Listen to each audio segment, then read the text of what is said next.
Good evening, everyone. This is the Rooftop Sports, and I am back for some Mariners baseball. I missed yesterday's game due to a softball game, and now I am back for the Mariners Padres game. And let's see how many games I have done since the start of this season. All right, let's see where I'm at, because I didn't even count last time. I am at 55 games this season, and now the magic number is now 6 to surpass my 2024 numbers, as I'm at 55 shows, and yesterday it was 60, and I've already clearly surpassed 2023 numbers. Anyways, hit that like button, subscribe, and hit that notification bell, and also donate to this channel to help further support this channel, so that way, I'm not trying to extort you for anything, but it does help further support the YouTube channel, and that way it'll help me to eventually get me to the goal of 100, which I'll give it a shot for next year, but obviously I can't guarantee that I will be able to do 100 next year. And I really thought I had a shot this year, and unfortunately I am like way out of the running to even be considered to even have 100. Like, even if I did every single Mariners game this day forth, I would only finish at 84. So the likelihood of getting to that goal of 100 is very unlikely. But to make it more possible for next year, not only subscribe to the channel, but also donate the money, because I have seen people donate. Got $60 by RGR21. He didn't disappoint, and he's also donated. He also gifted 5 memberships to 5 different viewers on this channel. But today, besides talking about myself, we've got the Seattle Mariners against the San Diego Padres. And up on the mound is going to be Luis La Piedra Castillo. And we got Dylan Cease playing today. Also, interestingly, he's on my fantasy baseball team. And also, I got Yordan Alvarez back on my lineup. Hasn't really done much. And somehow the Astros are losing to the Colorado Rockies. So this really does feel like a very opportunistic opportunity for the Seattle Mariners to gain another game on the division. And if they win today and Houston loses, it could be a 0.5 game deficit from the first spot. And let's hope that it does happen, which is absolutely needed. It turns out that a member of BTS was actually at the Dodgers game doing the ceremonial first pitch. And now this game's about to be starting in about 2 minutes. And no, I will not be having any guests today, unfortunately. No Jay Trident podcast. He couldn't make it. No Steve Silver, of course. Maybe Josh can sneak into the show eventually, but we'll have to see. But yeah, if I am to get to eventually 61, how many games will that take me? So it'll take me another 6 more games. So that could be done. It would be the Atlanta Braves game. So interestingly, that could be in either my double or triple header. That would be by September. Unfortunately, I'll be missing most of the Rays series due to hashtag don't quit your day job. But I will be able to get majority series. Oh, yeah, I should probably mention the fact that I'm not going to be available for tomorrow's game. So it's going to be not until probably the Cardinals game is when I will be in the running to get show number 61. And that will be a huge milestone for me, as I have been getting the milestones better every single year. I've been doing much better every single year. 2023 had 39 shows, 24 had 60, and 25 I'm now at 55. And now let's look at the lineups for the Seattle Mariners as this game's about to start in moments. We got Randy Arozarena, Cal Raleigh, Julio Rodriguez, Josh Naylor, Eugenio Suarez, Jorge Polanco, Dom Canzone, J.P. Crawford, and Cole Young are going to be the gentlemen today for the Seattle Mariners.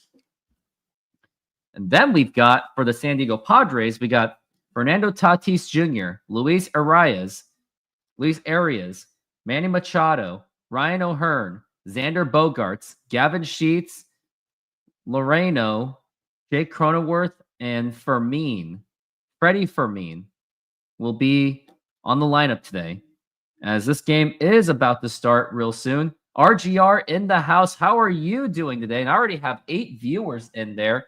And once again, donate to this channel to help further support the Rooftop Sports. And also head over to Zeke's Pizza, as you can get 50% off today or 25% off of the bowling at Snoqualmie. Luis Castillo, 8-7 with a 3.57 ERA. He's actually had a pretty good season so far, comparatively. He is consisted of a 4-seam fastball, sinker, slider, and a changeup. And this first pitch will be brought to you by SeatGeek. SeatGeek, get your $20 off by using the promo code Rooftop Sports. If you're going to the Mariners game tomorrow, use that, especially for a possibly beautiful day, as we got Dom Canzone being shown on the camera for defense. Yep, Don Canzone. And looks like Victor Robles, I think he is serving his 10-game suspension right now, it seems. I'll probably better check on that. And the first pitch is about to happen.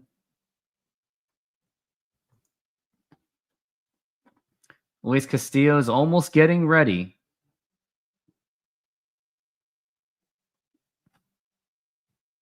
And there actually has been no update on Victor Robles. They're waiting for the result on the appeal. And now here is the first pitch. And that is going to be a foul ball. And we are underway here at T-Mobile Park. If Cal hits a home run and I'm still awake, you will donate $100. Fair play. I'm probably going to make it another hour. Okay. If Cal Raleigh hits a home run and you are still awake, $100. Fair play. Probably only going to make it another hour. Okay. And now here's the 1-1. And now here's a fly ball to right center field. And Julio, that's going to drop in for a base hit. And now he's going to go to second base. The throw to second, that throw is wide. And that was saved by Luis Castillo. But awful fielding by Julio. Looks like he was not ready for that. Hence why he's laughing about it. And also a really bad throw by Julio Rodriguez. And now we got a man on second base with nobody out. And we're looking at that throw.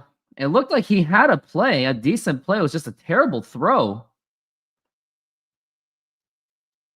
And now it's going to be Luis Arias up to the plate. Luis Arias batting .286. It was actually one of the best players in baseball last season, the pitch. And that's going to be inside for a ball, and that is a 1-0 count.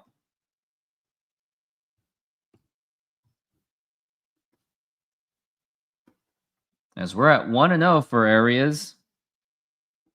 Now here's the pitch. And that is going to be in there for a strike. And that is a 1-1 count.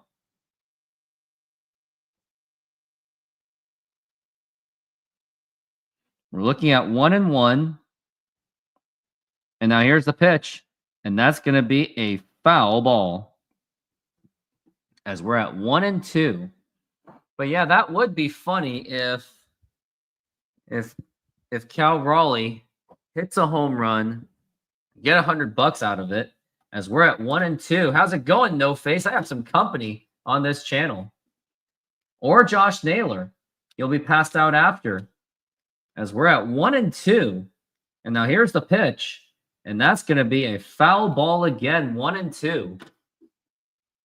So it's either Josh Naylor or Cal Raleigh by 8 p.m. or anyone else that would like to help out. I really should stop asking. It makes me all needy. As we're at 1-2 for Luis Arias. And now the pitch. And now here's a ground ball right to J.P. Crawford. The backhanded throw. And that is going to be in time to get him. But Tatis gets the third base. And that's just going to be 1 out. And if I were Luis Castillo, I would probably just walk Manny Machado.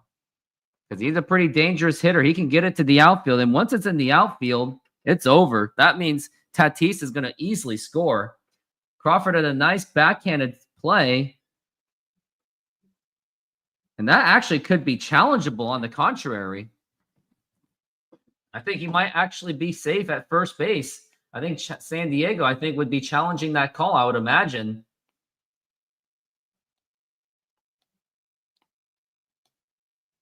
I wonder if they are waiting for it. Oh, Tatis actually stayed at second base. That's interesting. Now the pitch to Machado, and that is going to be a swing and a miss. And that is strike one.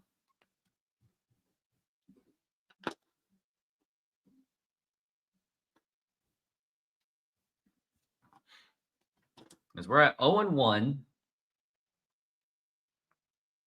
And now the pitch. And that's going to be low for a ball, 1-1. Yeah, Machado is having a good year, but he still owes a whole salary from like 2021. No, from 2020 because they didn't win the World Series.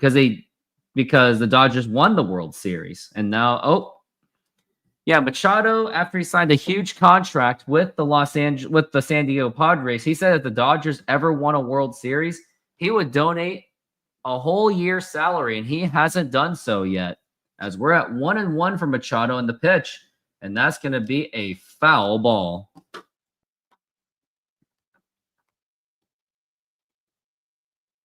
Manny Machado is 33 years old.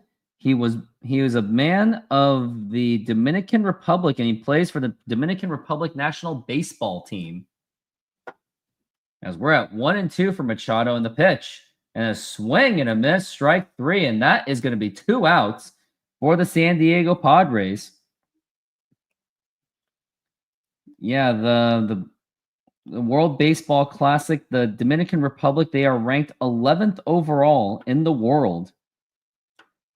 And they do have some talented players in Juan Soto, Teoscar Hernandez, Julio Rodriguez, Nelson Cruz. That was that for 2023, the pitch. And that is going to be a strike, and that is going to be a 0-1 count on Ryan O'Hearn.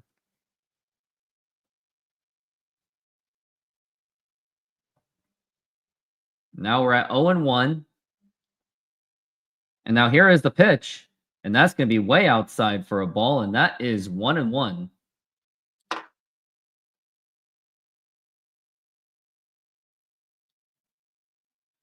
As we're at 1-1 again.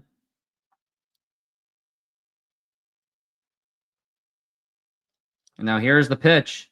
And that's going to be outside for a ball. And that is 2-1. Ryan O'Hearn batting .375 against Luis Castillo. Has 4 RBI, so he has been feasting on him. Now we're at 2-1. Now the pitch. Low for a ball.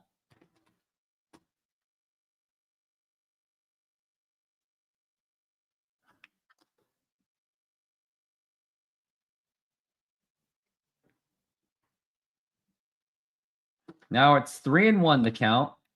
And now the pitch.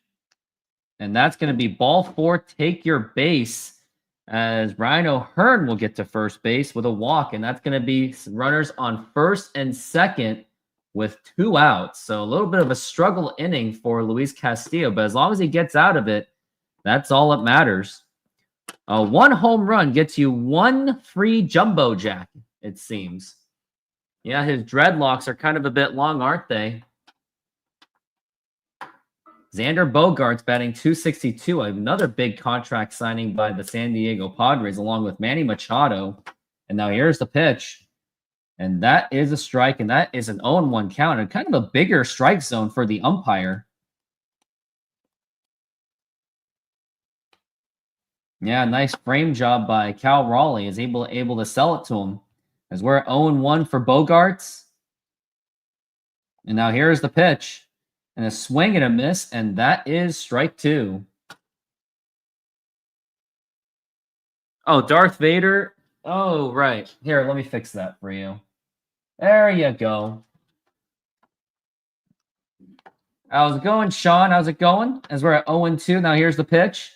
And now here's a line drive, and that's going to bloop in for a base hit, and that's going to score in Fernando Tatis Jr. And now the Padres have now taken a 1-0 lead, an early lead for the Padres. One of those habits that Luis Castillo has is he does give up the early run. Oh, boy.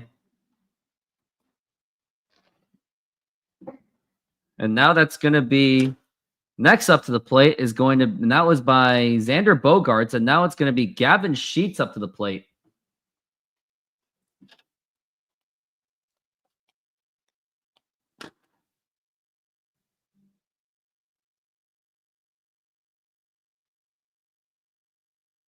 And now here's the pitch. And a swing and a miss, and that is strike one. That's Gavin Sheets.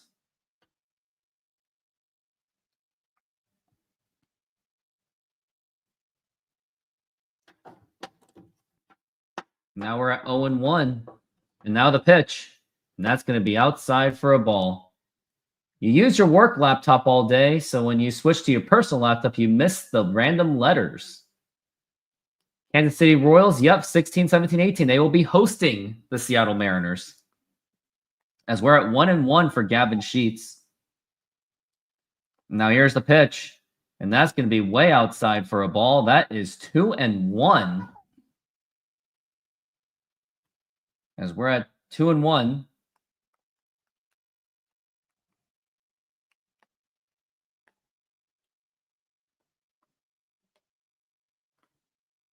And now the pitch. And that's going to be way outside for a ball. 3-1. Still struggling is Luis Castillo.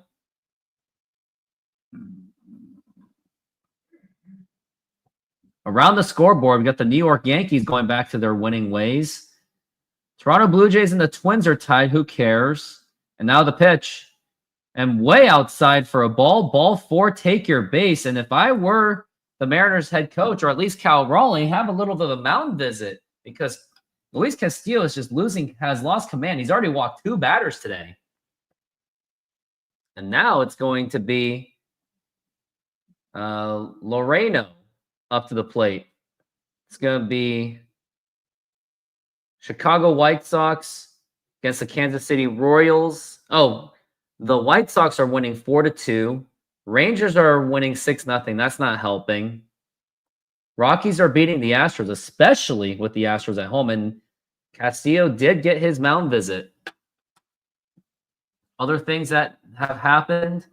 Boston has won, so that's not going to help. And Cleveland has won, and that is also not going to help. But in the standings, in the wild card so far, Mariners now have a comfortable 4-game lead in the wild card. And now here is Loreno, and now here's the pitch. And that's going to be a swing and a miss right down the middle. And looks like he was just told to throw some strikes.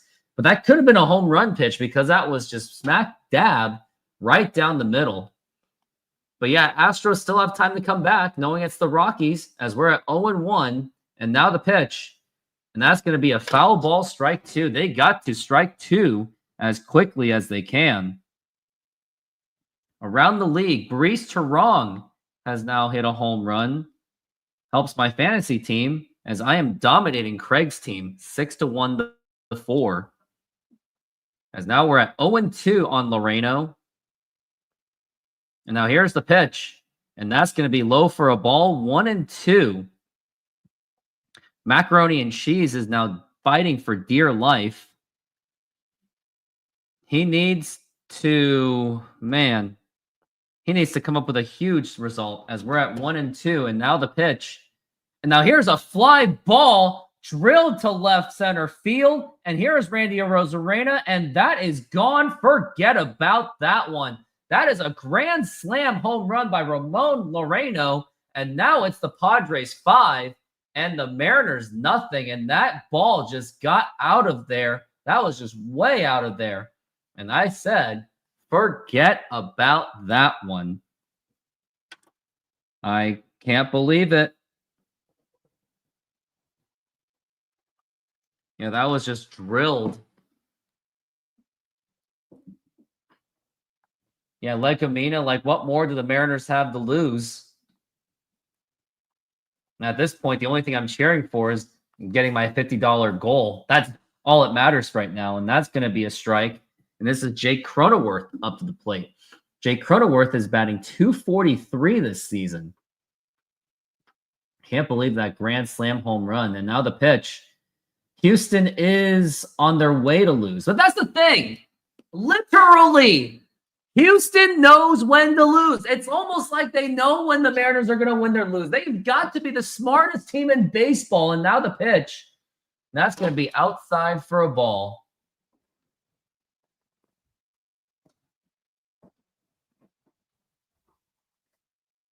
Yeah, Houston might be on the way to lose. And now here's the pitch to Cronenworth. And that's going to be right in there for a strike. Can't believe I just saw that grand slam home run. It's almost like this game literally just ended as soon as that happened. As we're at 2-2, and now the pitch.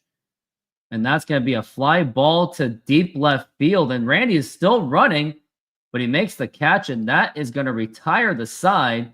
But however, a grand slam home run by Loreno. And now we're going to go into the second inning, and we will be back after this timeout. Senor, tell me how you make a thin crust Sahara pizza.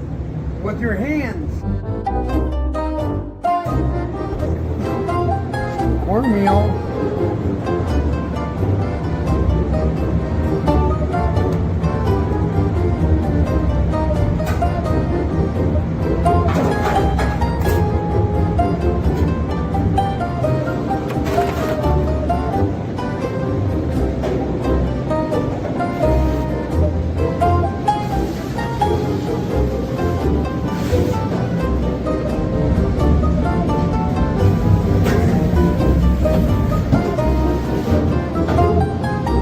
Hello, baseball fans. I'm excited to announce that we are still offering 50% off pizza and 25% off bowling Monday and Tuesdays. Head on over to Snoqualmie Sahara Pizza. This deal will go through May. And that's how you make a Sahara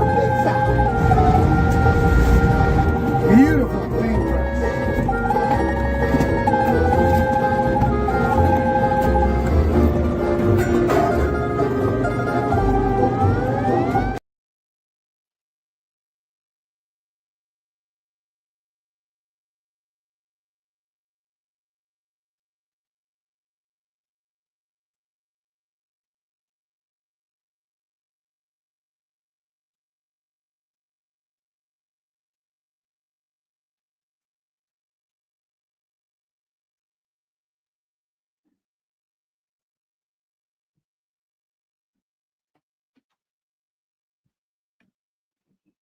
I am back. Yeah, I need Cal to hit a 6-run home run as we are back from the break. My day job. And now here's Randy Arozarena up to the plate. Mariners are going to have to a lot of makeup or comeback. And now the pitch. And now here's a fly ball to deep right field. If that is foul. Foul ball. Sounds about right for the Mariners today.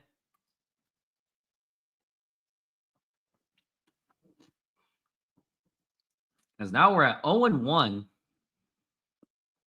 Dylan Cease, who's on my fantasy baseball team, and with the Mariners having a huge 5-run deficit, could be advantage for my fantasy baseball team because I have Dylan Cease on my team.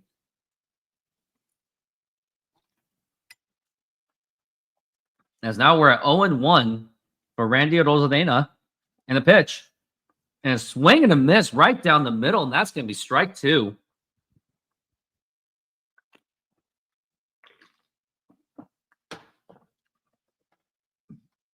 Now here's the 0-2, and now the pitch. Way outside for a ball. Rowe just comes in and hates for no reason. Who's hating?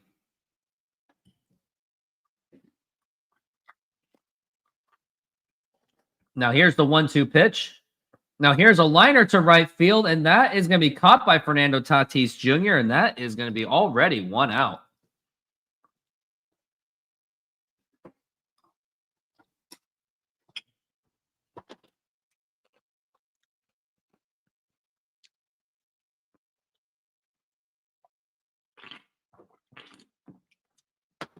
Dylan Cease avoid walk competitive pitches, landslider early, top rail fastball. And now the pitch. Now it's be a foul ball, and this is where things are on the line. We got Cal Raleigh up, and if he hits that home run, someone's got to uphold something. And now here is the pitch, and that's going to be low for a ball.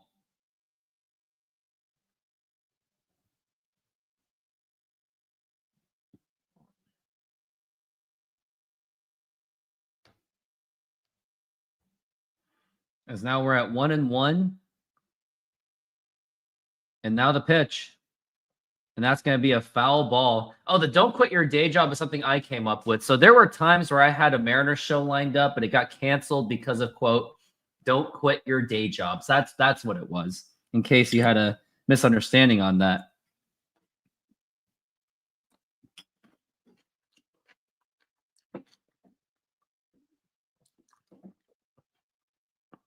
Now we're at 1-2 for Cal Raleigh. And now here's the pitch. And a big swing and a foul ball. And that is going to be strike two. Still strike two. That was a horrible swing by Cal Raleigh, though.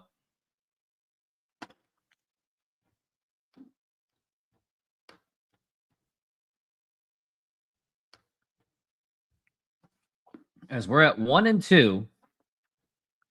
And now the pitch. Way inside for a ball.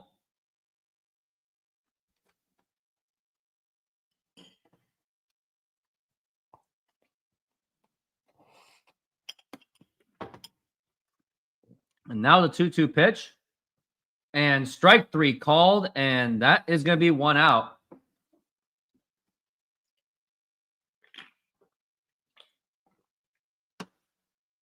It was a nice sinker.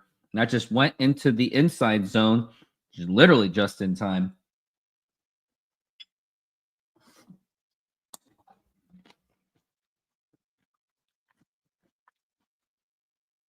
Now here's Julio Rodriguez, and that's going to be a strike.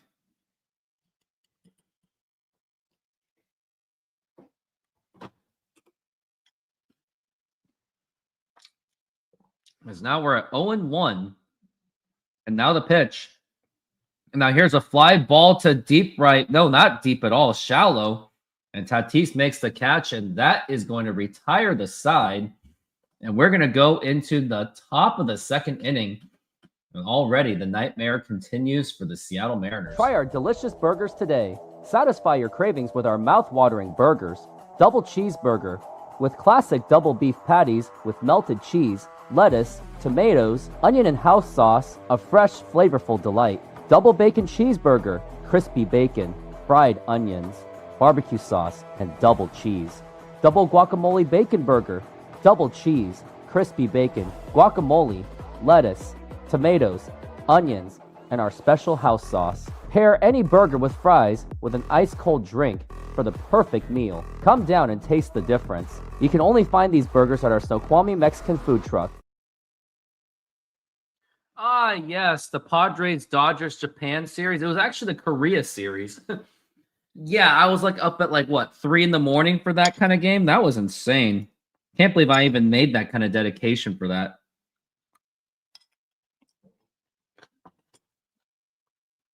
And it's going to get crazier for next year because I'll be doing the World Baseball Classic.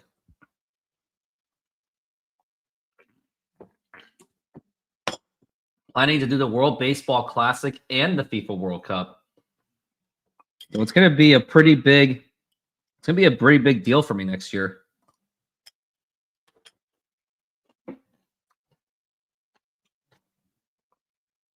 Flick of the switch. You missed the first inning. More like you missed the you missed the entire season on my show. And Josh, I'm as lonely as AF. That's for you. A grand slam home run hit by the Padres, by the way, in case if that is what you're wondering, big guy.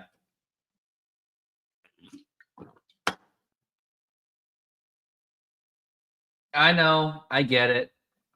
South Korea probably doesn't have a chance. And now here's the pitch. Way outside for a ball. My stream is in 240 pixels. Well, let me check and see if that is actually true. Maybe it could be your stinky Wi-Fi. Now the pitch. And that is a strike. All right, I'm going to take a look at it myself and see if it's really that bad. And that is a strike. Well, too bad for you, buddy. I did what I could. I really did. And while I'm... Hold on. I got to see if I can fix the camera. I mean, I'm using a 4K camera, so I don't know what to say. And that's going to be up high for a ball. Yep, it's full 1080p, it says. Looks like 720 now. Now here's the 3-1 pitch. Way outside for a ball. Ball 4. And Castillo is just looking like an absolute disaster today. So you're saying he settled in the first inning? Did I really say that? No. That's just the joke. Since how many times did you or Jay Trident say, "Oh, this pitcher, he's finally settling in," and then they give up like 10 runs? Hey, it's just emotions. We're not professionals. And that's going to be a ball, I believe. That's going to be for Fernando Tatis Jr. Castillo's not been looking good in his last 2 starts, The Astros need a meeting with Jesus, RGR. They need a meeting with Jesus. Yeah, as we're at 1-0. Need to fire that hitting coach because Jesus, he has no idea what he's doing. As we're at 1-0, the pitch. Oh, way low for a ball, and that is 2-0. And if I were the Mariners, RGR, get that bullpen. How are the Padres, tasting as well? Mm-hmm. You have a point on that. As we're at 2-0, and now the pitch. No, that is right down the middle for a strike. Classic Astros. They always play down to their competition. Don't they always? And I'm all like, stop! Just beat them! Stop playing down to the competition. I'm telling you, flick of the switch. The Astros are the smartest team in baseball. And that is a strike. They know when to lose. Maybe we should do a statistical... Hey, since you're stats boy, let's look up the exact schedule for this entire month of August and see if it actually aligns when the Mariners and the Astros are winning on each other or losing on each other. Now the 2-2. Now here's a ground ball right to third base and the throw to second and the throw to first. And that's going to be safe. I think nobody is out on that play. It looks like everyone is safe. So let's see. So Josh, according to RGR21, if Naylor or Cal Raleigh hits a home run by 8 p.m. Pacific Standard Time, he will be donating $100 to the show. Oh my God. I'm all like, with Naylor, he might get one, but with Cal, do you really want to go on those odds? The Cal Raleigh has already hit home runs in 2 straight days, so you would think he's probably due for at least a 1-day cool off. Well, yeah, but I still would not want to bet against that. As now the 0-1, that's going to be a foul ball. So I currently have the Astros schedule up right now on my phone. Flick of the switch. Why do I owe you $100 from last year? I'm curious about it. Just tell me which video, what moment was it? As we're at 0-2. And now the pitch. And that is going to be a fly ball popped up into left center field. And Arozarena is going to be there, makes the catch. Okay. We're going what? August 1st. What does... Oh, no. I'm sorry. Best follower does not get bonuses. Well, I think I should be best follower. I'm just going to say that. I don't know. RGR21, he's a member. He has donated $20. I know. I'm just joking. If you want to start, you can help. Yeah, but... Vetter is in the booth. Oh, God. Now here's the pitch to Machado. Now here's a ground ball, and that's going to get right through for a base hit. And now we've got runners on first and second, but luckily there are 2 outs. So, okay, let's see. First series of August, Astros got swept by the Red Sox. and the Mariners were unable to sweep the Rangers. Yeah, he owns Also, it did by you far. hear that And members. But Eovaldi injured himself? oh boy, I heard about that. Yeah. Yeah.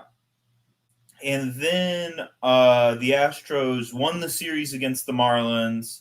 The Mariners swept the White Sox, but they ran out of Pope magic. And then the Astros won the series against the Yankees, but the Mariners swept the Rays, meaning picked one up there. And now the 1-0, and now the pitch. And that is a strike. And the Astros won the series against the Red Sox, and the Mariners lost the series to the Orioles. And the 1-1, and that's a foul ball. So Astros pick one game up that they had lost. So am I statistically correct that Astros technically know when to lose? Let's see. Okay. And then there's the We're at 1 Orioles and 2, series the where pitch the way up Astros high won for a a ball. game. And the Mariners only didn't get swept because the Mets had to Met themselves on August 15th. Because we're at 2 and 2 for O'Hearn. And now the pitch. Swing and a miss, strike 3. And this time a little bit of a better inning for Luis Castillo. And that's going to retire the side. And so settling in. Here is a walk in softball from Monday.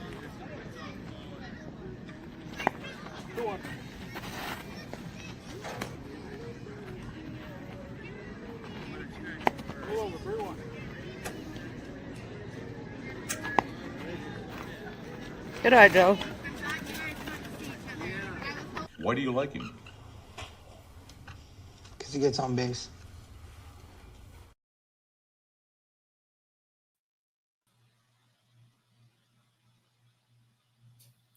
And then when you played the Phillies, we played the Tigers, and both got swept. Yeah, so they know when to lose. Yeah, and then the Astros won 3 of the 4 from Baltimore, and the Mariners were unable to sweep the Athletics. Oh, baseball purists. It's actually a different league. It's my Tacoma League on Monday. Yeah, the softball tournament, that was my church tournament. It was disgracefully canceled. Would you say it was would you agree that it was disgracefully canceled? Yeah, it was. There was no reason. I was even trying to tell the league, like, hey, we've got people playing on our fields, and he was like, well, what do you want me to do about it? I was like I think I was trying to hint and basically say, well, maybe you should guilt the league into giving a free lease for next year because you got effed. It's not actually yellow RGR. That's the light. It's a white wall. It's yellow because of the light above my head. And now we are back from the break. I could just turn and the also light special, off. It's dark. Also a special announcement as well is I have here's Josh Naylor, and this is the opportunity. And now the pitch. Swing and a miss, and that is going to be strike 1. Sounds like RGR 21. It sounds like Cal Raleigh and Josh Naylor are aware of the bet that you made against yourself. And now we're at 0-1. And now the pitch to Naylor. Now here's a fly ball, and that is fouled. At least he's trying. Like a Bud Light. Yeah, Bud Light is known to be piss water. Oh yeah, and their sales and all that have kind of reflected. Yeah, but it's Anheuser, aren't they? Like they're pretty much they're too big to fail still. Well, Bud Light. What I find hilarious is they had that number 1 reputation for like the longest time, and then literally due to one decision, and then the fact that they doubled down on the decision, they lost it, and they will probably never get it back.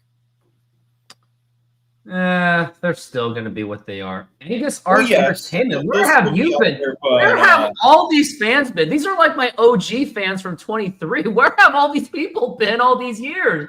Did you like all sneak out to like Northwest Sports Fanatics? The 1-2, and that is low for no, a they ball. were too busy watching Chili Gaming 64 for Astros content. That's what they were doing. Man. Oh, but the announcement I am to make was I did set my PTO request for all American League playoff games. And I told my boss about it, and I was like, hey, hear me out. I'm making these requests, but if there are games the Mariners aren't scheduled, I will cancel those. The pitch, I only did it just to guarantee to get the day off, but if, let's say, the Mariners are not playing or if they're eliminated, then I'm going to cancel, which makes a lot of sense. It's just a security thing. Hopefully, I don't have to do what you're all that saying PTO. is you're going to jinx the Mariners. Hey, I have to do it on a work standpoint, and now the 2-2. Oh yeah, And- you And I'm swinging all a miss like, strike 3. RGR 3. You know, I think RGR also jinxed the Cal Raleigh and the Josh Naylor with that bet. I'm just going to say RGR. You know, we got a guy who hit 3,000 all with the club. We got a guy who hit strikeout milestones, no hitter milestones, and we have 2 World Series rings and 5 World Series appearances. Okay, look, 2017, it was the garbage can. 2022, Yes. it was Scott Service, Robbie Ray versus Jordan Alvarez, the pitch. And that is going to be a strike. And what? I discount the whole sign stealing thing just for 2 reasons. One, it was clear. It's clear the following years that it was. Here's a ground ball right to the a lot bigger shortstop. than just Go the to Astros. first in time. And Josh and everyone, yes, he is an Astros fan. And why don't you show your I'm all Astros like, stretch how right is- now? How has Flick the Switch not figured that out? Literally. Yeah, he's- I've been in the chat always jokingly talking about how I'm an Astros fan. He's an OG. He's an OG on my YouTube channel, but he's still good people. How can I split screen mute Josh? Well, no. I know they Jorge cheated. Polanco. I know they cheated, but why I discounted RGR is, for one, most of the league was doing it, and 2 is really this is something that you had to be in Houston, Texas in 2017 to really understand why a lot of Houstonians just, when people say, "Oh, get rid of that," a lot of Houstonians defend saying, "Hey, no, it should stay," because there was a lot more than just a team winning the World Series in 2017. As Jorge Polanco has taken it for a 1-2 count thus far. Sign stealing, flick of the switch, electronic sign stealing. It is We're at clear 1-2. MLB knew about it the entire time and 1-2. didn't want to let it leak And because popped up, and this is going to end the inning.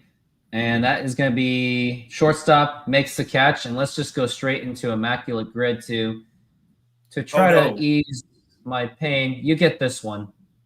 Oh no! Okay.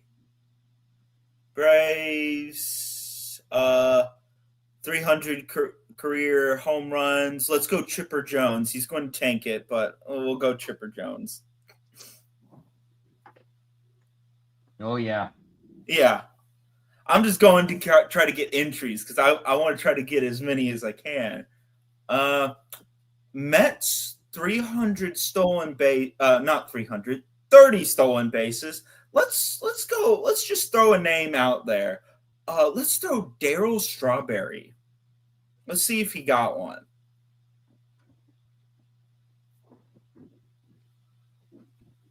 Darryl Strawberry. He did get one. Yeah.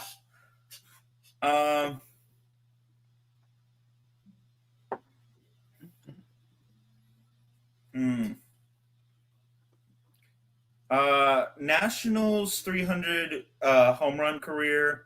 Let's go Juan Soto. Because Nope. I'm pretty sure he's. Has he not gotten it yet? He has to be getting Nope. close. Who knows? And he started his career with the Nationals because 2019. Oh, pain. Okay. Mm-mm. Mets 300 career. Willie Mays.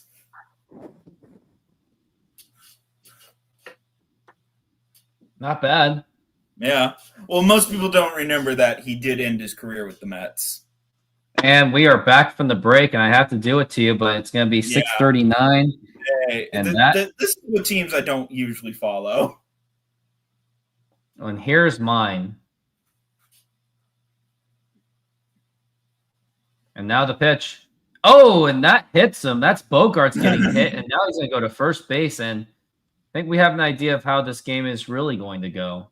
And flick of the switch. Thanks for being here. But the thing is that a lot of people forget is what had happened to Houston is literally like a month or so prior to like even just the World Series appearance in 2017. The city of Houston was completely devastated by a massive hurricane. And unless you're someone who lives on the Gulf Coast or occasionally gets one on the East Coast, because you don't always on the East Coast, you're less likely to get them. Most people don't experience what a hurricane's like, and it's something that it comes with living in the area, but it's something that most people you don't want to like will someone to go through that. It's not a good experience because literally I rode out Harvey with my parents and that is a strike. For almost a day straight, it was continually raining and it was a downpour. Oh my gosh. I won't even say anything to that. I just won't. Let's talk about the governor. Now here's a popped up into left field, and that's going to be foul ball. Which state hasn't? That. The thing is, I made it. It's my own self-policy on this channel to not engage in political conversations, especially at that level. I just can't do it, and I just won't do it because, well, we've seen what ESPN does when they go into a political direction, and then now the reputation is in ruins. Because, see, the thing was that Harvey, after it made landfall, it just sat there right on the coast for like 3 or 4 days. It just sat there. At least it seemed like 3 or 4 days. It might have been even shorter, but as someone who went through it, it seemed like it was never going to end. For a ball 1-1. And there were areas that like they literally this one storm had to completely rewrite the 500 and 100 year floodplains. Now here's a ground ball, could be double play ball, throw to second and the throw to first in time for the double play, and that is going to retire the side. And now immediately I will go into the immaculate grid. Kansas City and the A's. I got Jermaine. I'm all like, you could do really common ones. Ricky Henderson. Let's do Babe Ruth just for fun. Yeah. Yeah, 13%. Wow. Actually, I thought that would be a lot higher. Eric Chavez. Yeah, that's a big one. We'll go to Robin Ventura. You probably could have done Derek Jeter and you'd still win.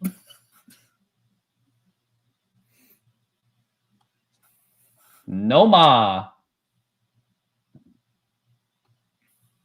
You know, it's Oh, kind let's of just weird that they do. pop up a like Beltre's Mariners photo, even though he went into the Hall of Yeah, Fame as a as a Texas Ranger. Ranger. That is weird. Let's do Mike Sweeney. Yeah, that was easy. That's like the 72. Yeah. And I'm all like, you could have done Jeter. You could have done a really like a ton of common players, and you still would have won. Yeah, I really went. Continuing on about the whole thing is so after the waters finally like lowered and went away, there was a lot of people who were just going through and trying to pick up the pieces. And when the Astros made the postseason and then the World Series, there were often many moments where you would see families and their houses completely gutted and the like on the floor, but they are all huddled around this TV that's maybe stacked on top of like water bottles, and they're watching the World Series because that was just something Swing and a that miss. everyone in Houston, it was the perfect distraction because they didn't want to deal with what had just happened. And now the pitch. Swing and a miss, strike 2. And the Canzone is kind of hitting exactly like what we have seen before. You gotta love these guys. Check swing. Oh! Swing. He was just pitching crap. And Taylor Scott was just pitching crap. 0-2. And that is going to be way outside for a ball. Yeah, 1 and 2. I know RTR, but those 2 points are why I say it just, yeah, it sucks, but 1-2. And that's going to be a foul ball. It happened. Move on. Like, the rest of the league was doing it. It's very painfully obvious now. And the league, like they did with the steroids thing, they were trying to cover it up. That they knew 1-2. that it was happening. Low and for a ball, and that is 2 and 2. Like, the only reason why action was even taken is because of Mike Fires. If Mike Fires doesn't happen, that you as the fans would probably still not know about any of the sign stealing. The Like, 2-2 pitch to Canzone. Swing and a miss, strike 3. It wasn't as bad as what we first saw. It wasn't bad as this. The 0-2 pitch. Yeah, you gotta love these guys. I mean, he literally just swing.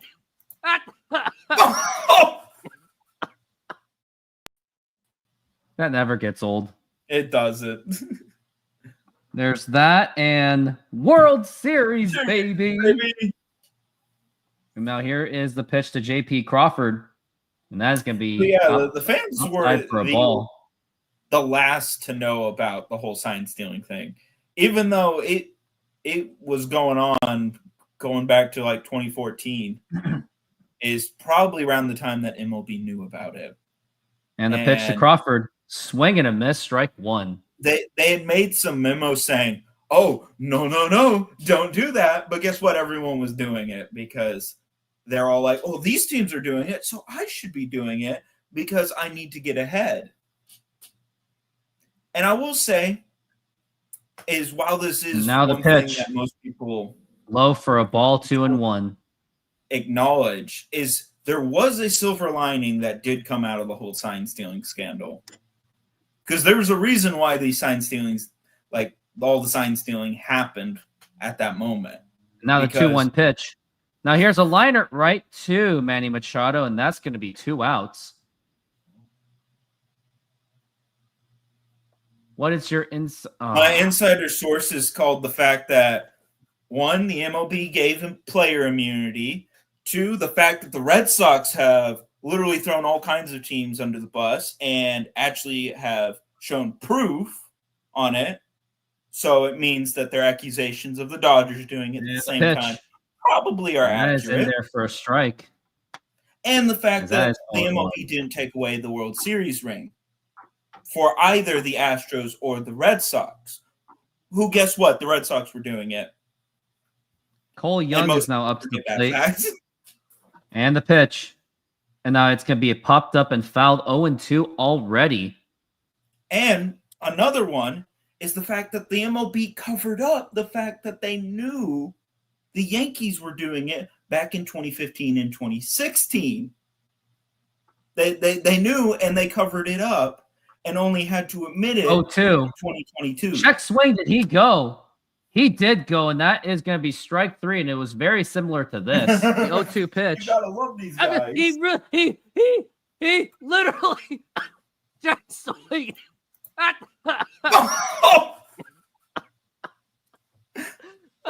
He Oh my literally God. check swinged None at of the those dirt. were in the strike zone. It wasn't even in the strike zone, and he check swinged it. Like, why? Like, literally, that wasn't Taylor Scott being good. That was just really you just bad. swinging at crap. And I'm all like, no, RGR. YouTube wouldn't have eaten it up because guess what?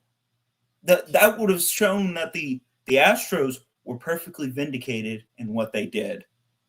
And everyone thinks that the Astros are the boogeyman because, they were the only teams cheating.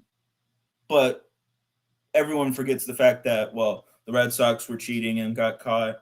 Carlos Beltran was the reason why the Astros were cheating, and he gave it to the Rangers in 2016. He got it from the Yankees when he was playing there in 2016 and 2015, which means the Yankees were doing it, and it was other teams were also accused of doing it. The Indians were accused.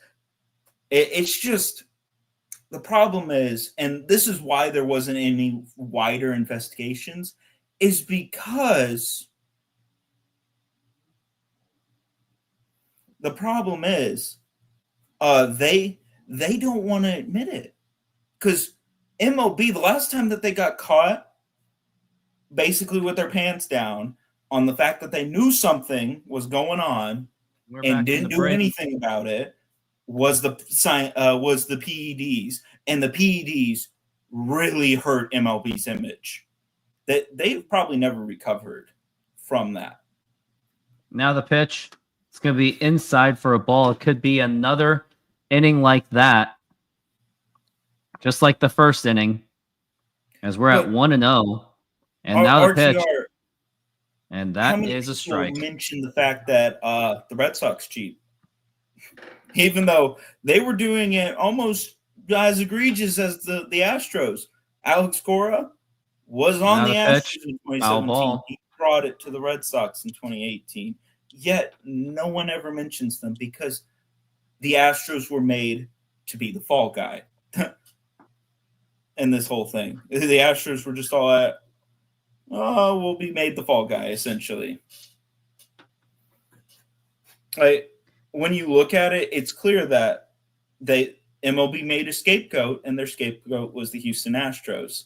So they don't want it to come out, and the people, the audience, the fans, they eat that up because it must just be the Astros. They don't ask where it came from. They don't say outside for a ball. How did Beltran know about this? Why did Beltran say, we need to do this? Like it's and 3-2 full count. Foul ball. There's also been some creators where they do kind of hint that, hey, there were probably other teams doing it when they talk about the 2017 Astros. But the issue is you'll never know how many were doing it because the MLB doesn't want to admit that they screwed up. As now we're at 3-2 the pitch. And strike 3 called, and that's going to be 1 out.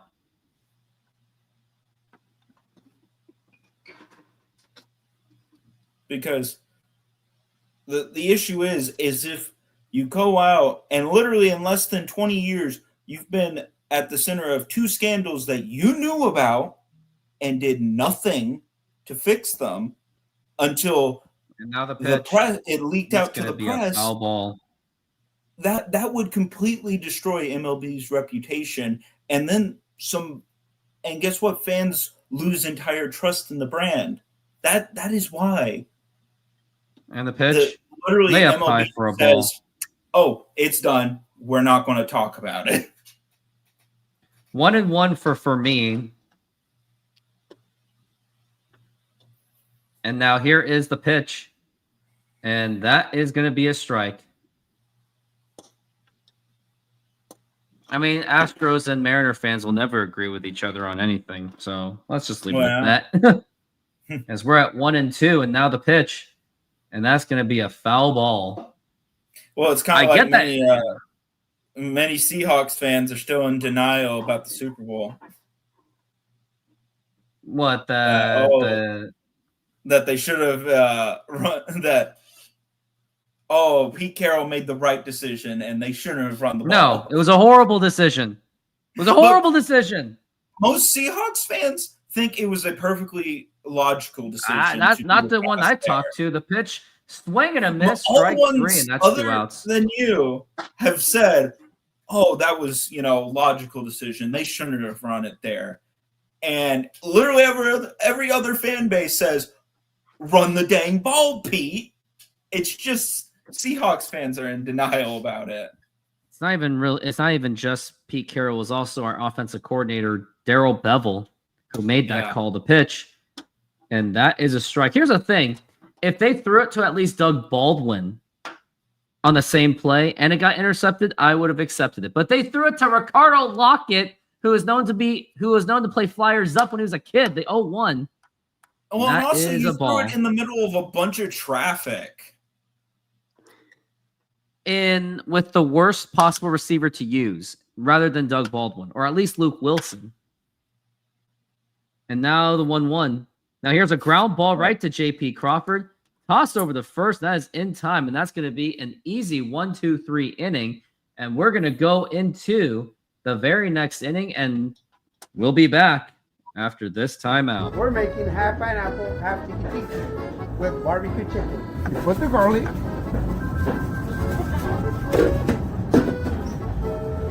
Put the pineapple on the whole pizza. Remember, they want half pineapple, and the one is going to be tiki. Tiki tiki with pineapple, garlic, feta cheese, artichoke hearts,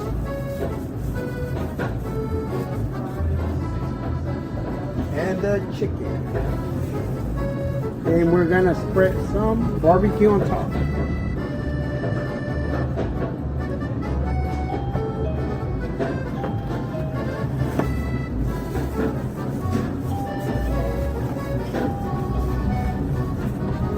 And it's ready.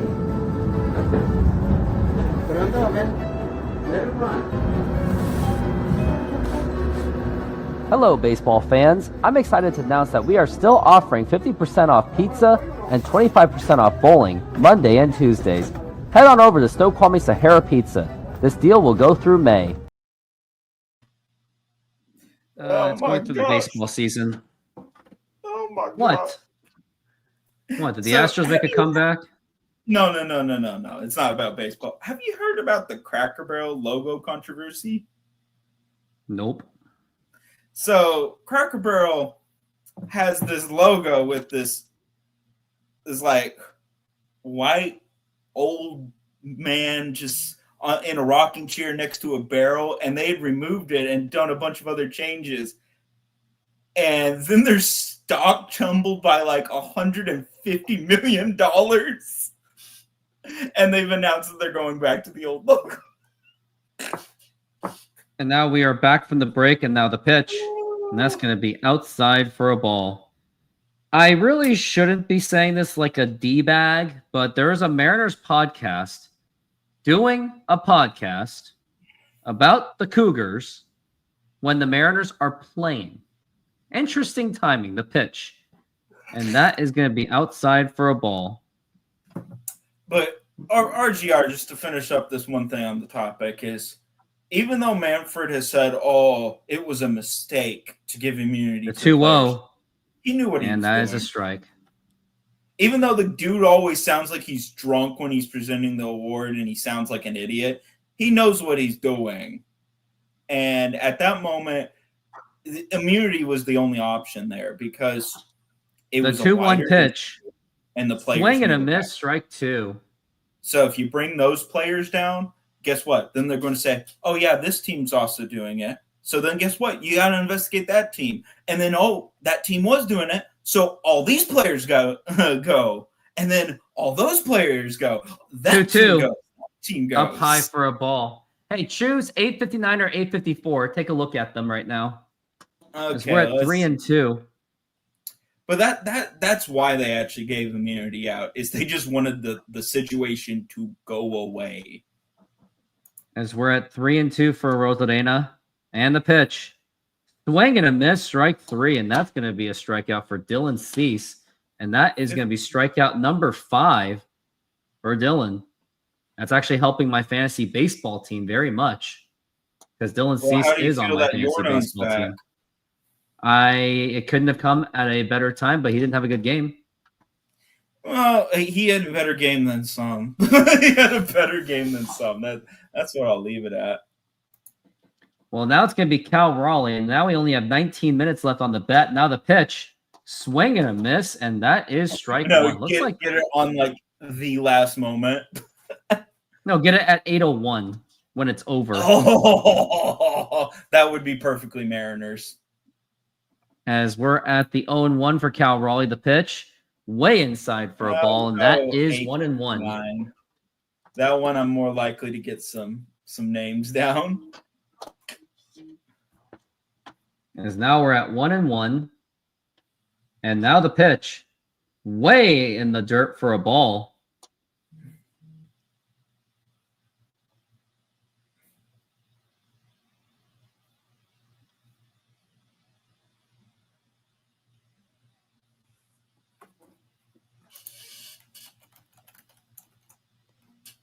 As now we're at 2-1, and the pitch. And that's going to be popped up, and that's not going to go anywhere. And someone's going to be there. And he makes the catch, and that's going to be 2 outs. And it's going to be up to Julio Rodriguez to see if he can keep this inning alive.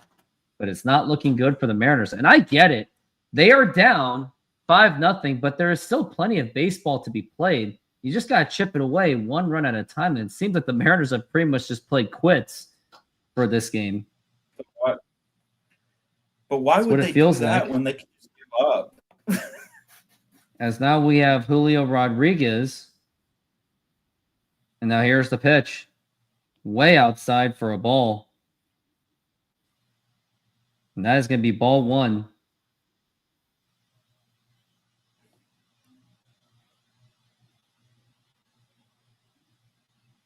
And now the 1-0 pitch. Swing and a miss, and that is strike 1.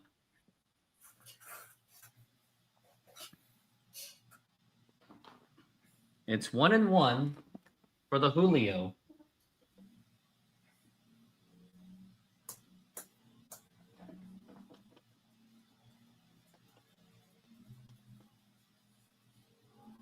Now we're at 1-1. And now the pitch. Now it's going to be a foul ball. This is the Mariners' way. We will miss the playoffs by 1 game, and I wouldn't be surprised. And what would be crazier, Mariners missing the playoffs by 1 game when they have a 4-game lead on the wild card spot. That would be the more insane part, too. Oh, and now the 1-2. It's really helping. Swing, and that's going to be a base hit to left center field. And maybe Julio goes for second base. Nope, he will stay at first. And now the really perfect game. The teams that are behind the Mariners are in the AL Central, so they're all garbage. It's a single by Julio, and that actually broke the perfect game. I thought we were about halfway into meeting history. Yeah.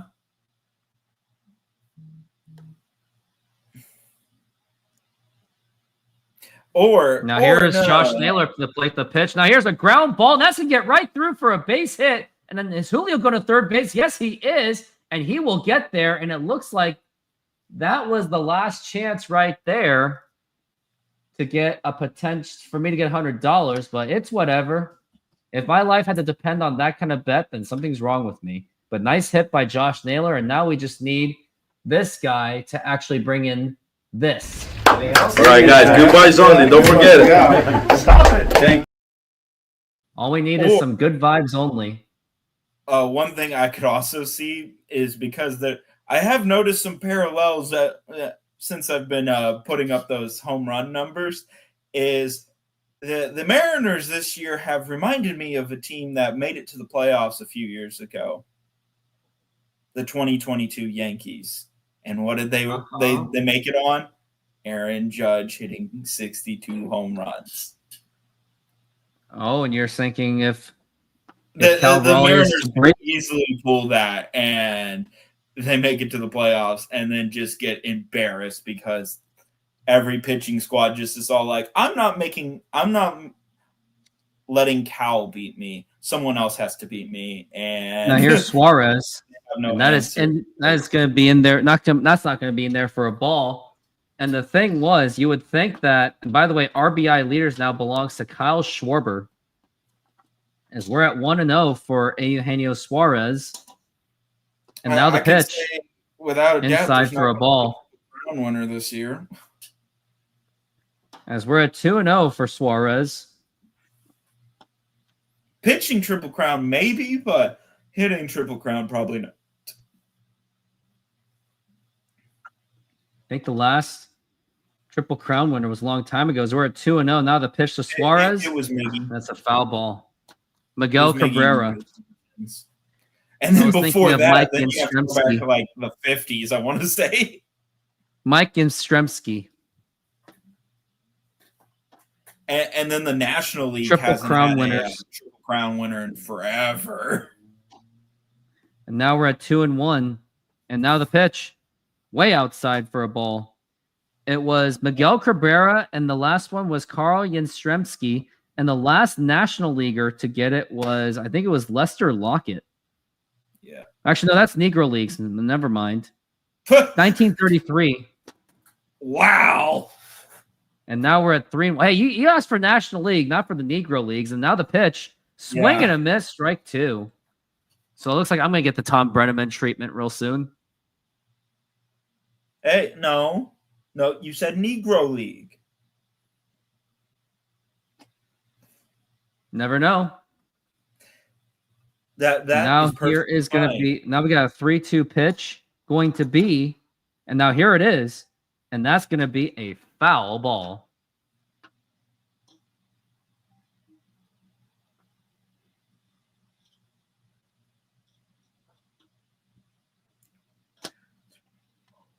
Now we're at 3-2.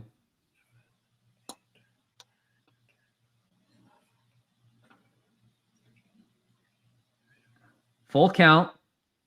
And now the pitch. And that's going to be a foul ball again. And Suarez didn't have to chase for that one. Now, this list I'm currently looking at doesn't include Negro Leagues, but yeah, there's been only 18 guys 18 Triple Crowns. Not 18 guys, because Ted Williams won it twice. 3-2. And that's going to be popped up and fouled again. Suarez is really fighting this off. Rogers Hornsby won it twice. And then I like in 1909, Ty Cobb won it. Which just tells you that was a very different time. We're at 3-2 for Suarez.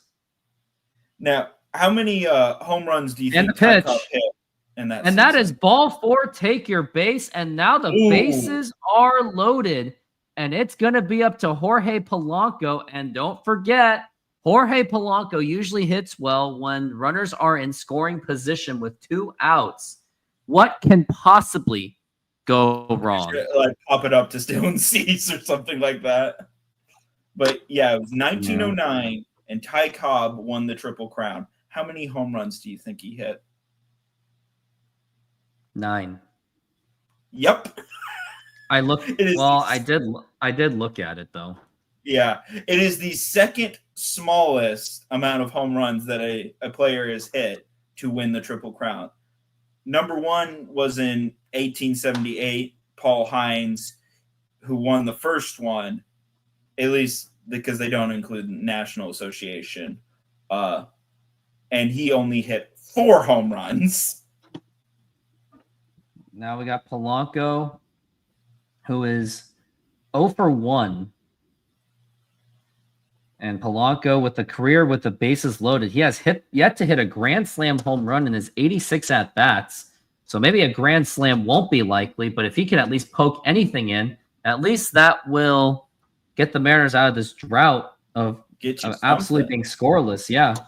Just get something going. Perfectly on brand. And the pitch. Here. And that is going to be a strike. And that is going to be 0-1.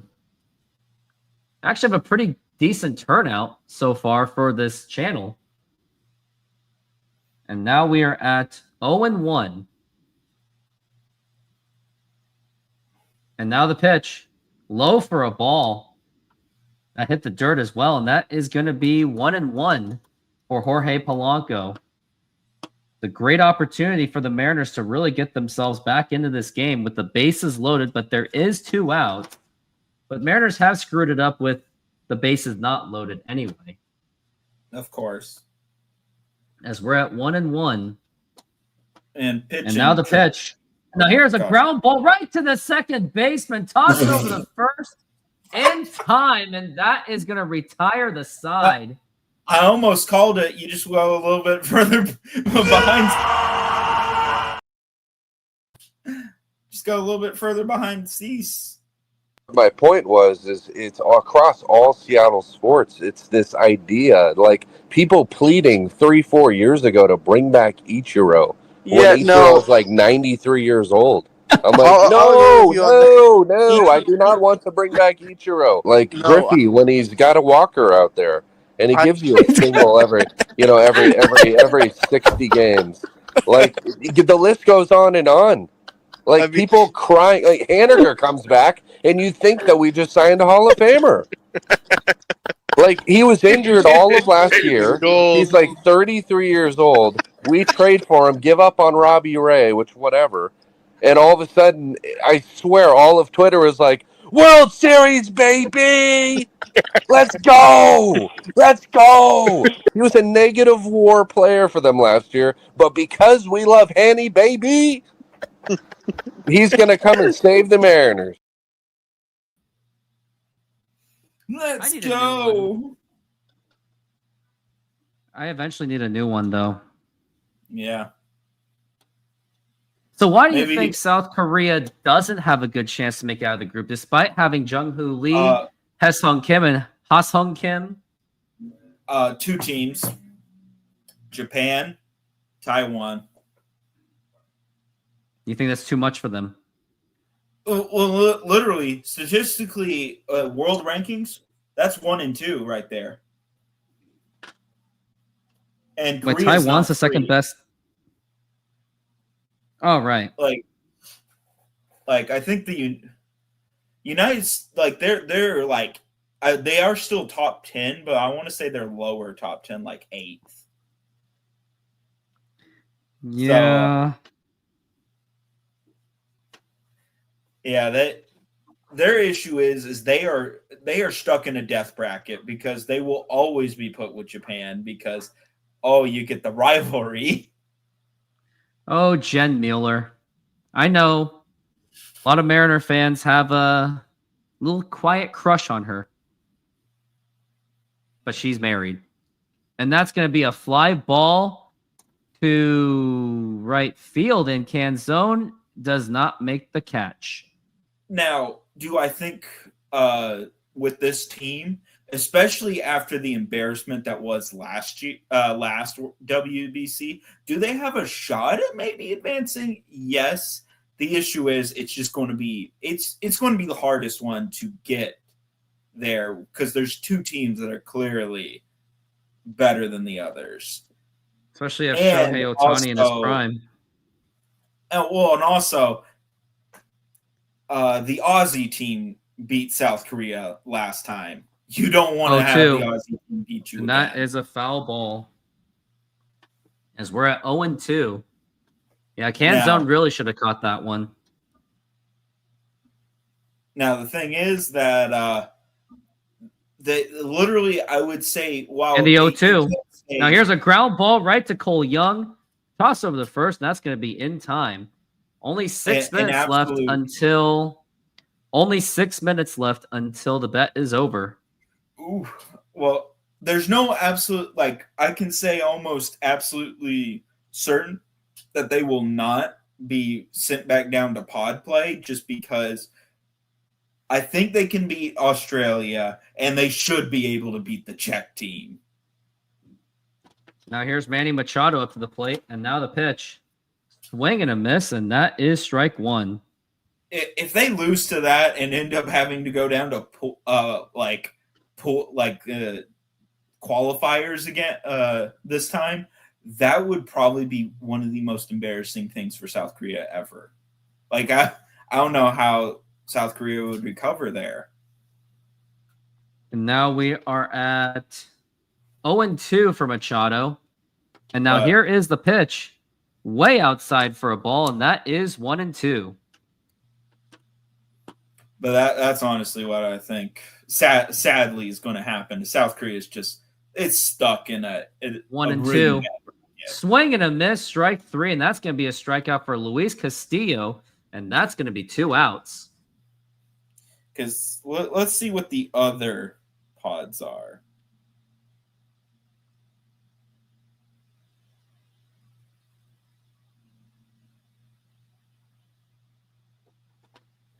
And now we got the next player up to the bat. This is O'Hearn, and now the pitch. And that's going to be a fly ball to left field, and Randy Rosarena can't get to it, and that's going to be a ground rule double. Luckily, there is 2 outs, but now there's a runner in scoring position. That was just a ground rule double and not a home run. Yep. Also, in celebration of Yordan Alvarez coming back, I have a treat that I always keep sending you all the time, or keep playing here all the time. I think you have an idea what it is.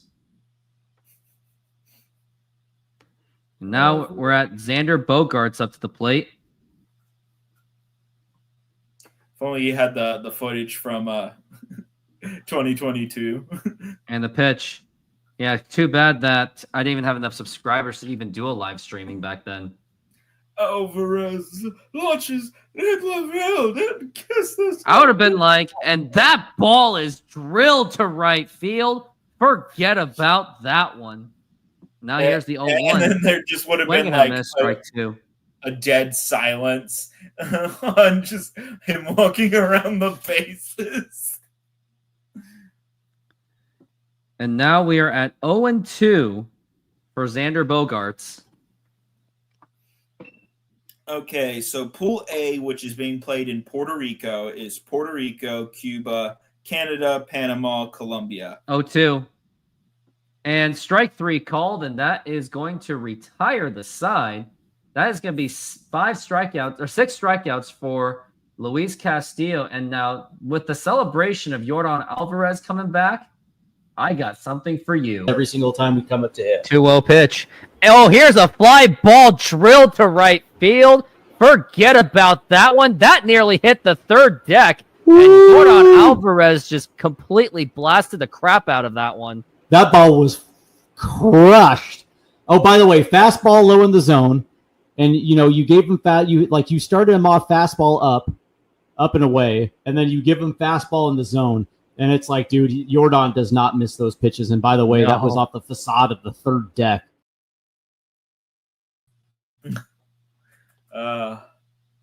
His cycle game.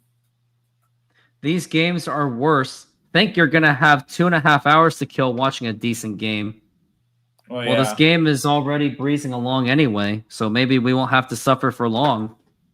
Yeah, I mean, you're enjoying it because it's helping you. Yeah, because my team can't help themselves. I will say for Pool A, most of those teams are evenly matched. Like Puerto Rico, Cuba, Canada, Panama, and Colombia. Those are all pretty evenly matched. I think Puerto Rico probably... A team that you would think could dominate in World Baseball Classic, Dominican Republic, but the problem is they are all about the home runs and the flashiness rather than trying to win a game. Well, and also like the Dominican team the last WBC, a lot of people thought that team was going to go all the way because literally that lineup, when It was loaded. literally the 2022 World Series MVP is the 9th batter. Who was the World Series MVP? Was it Jeremy Pena? Yeah, it was Pena. And he's a Dominican Republic kid. And now here is Canzona to the plate. Because and I'm that's a almost swing and a certain that he miss. was on that team. I think one reason why, like a big reason why he was on that is just because of his postseason performance. He's a Dominican kid. He's a Dominican American. Now here's the 0-1. Which means he can and still... he does it again. He swings at the dirt. He's doing it again. And is that Cease's 5th strikeout? No. Just a ground out. It's not there yet. As we're at 0-2. And now the pitch. And now here's a ground ball right to Machado. Tossed over the first, and that's going to be in time. My bad. I accidentally spoiled it.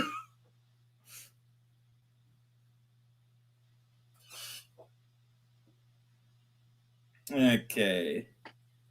Let's see.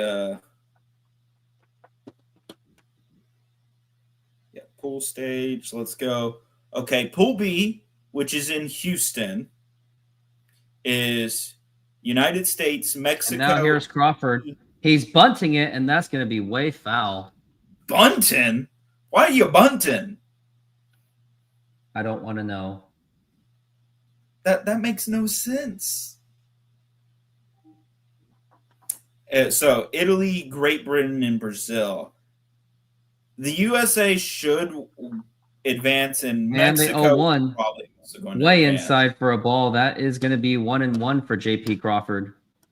Because those are the two really good teams. Now, could Italy and maybe Brazil pull an upset? Maybe. I think Great Britain's just going to struggle to just And the stay. pitch. And that is going to be low for a ball. And hopefully Great Britain this time around actually has jerseys that don't have letters that fall off during the game. Because they actually did have, like, it said Great Britain, and letters were starting to fall off their jerseys. That's how broke they were. And we're at 2-1 thus far. And then we got the death bracket of Pool C. The 2-1 pitch. Swing and a miss, and that is strike 2. A lazy swing and a miss. Like, I really think the Mariners are – they just I think lost. they gave up. I think Which they shouldn't, because I get that it's 5-0, but you still have plenty of game to play. Well, I think and now here is the 2-2. Fooling a 2022 where literally we have, if Cal doesn't hit a home run, we do nothing. Like a 2022 Yankees. And you don't want to be like the 2022 Yankees. And by the way, the bet is over as of 3 minutes ago. Now the 2-2. Now here's a ground ball. That's going to get right through for a base hit. And now you got JP Crawford at first base with a single.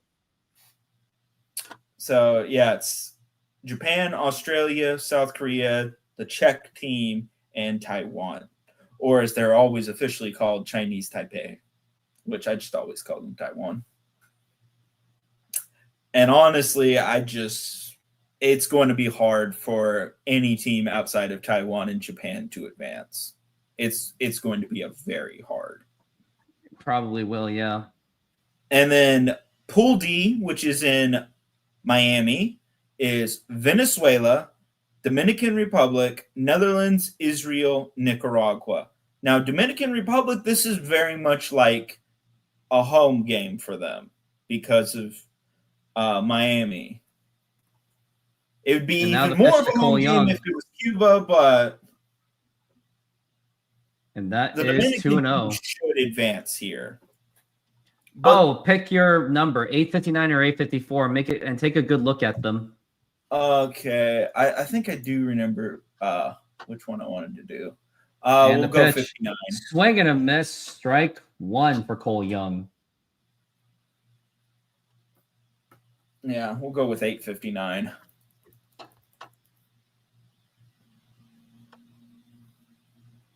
As we're But at yeah, the 2-1 the Dominican count. team should advance, but honestly, there And are the 3 pitch teams here that inside are for a very ball, good. 3-1.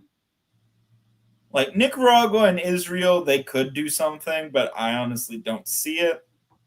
But the Netherlands, Venezuela, and Dominican Republic, they could put together some good teams. And a lot of people find that weird that the Netherlands are. And the pitch. Swing and a miss, strike 2. It helps to colonize islands. Because that is why the Netherlands even have a competitive team, is islands. 3-2 the count for Cole Young. And now the pitch.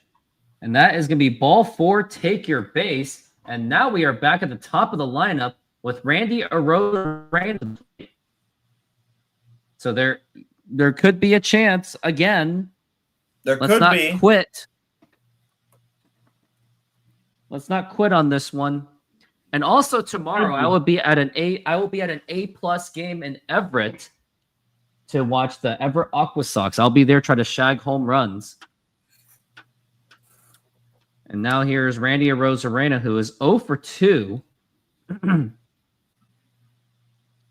now here is the pitch. Now here's a fly ball to deep left field, and that is gone. The Mariners get on the board on a 3-run home run by Randy Arozarena.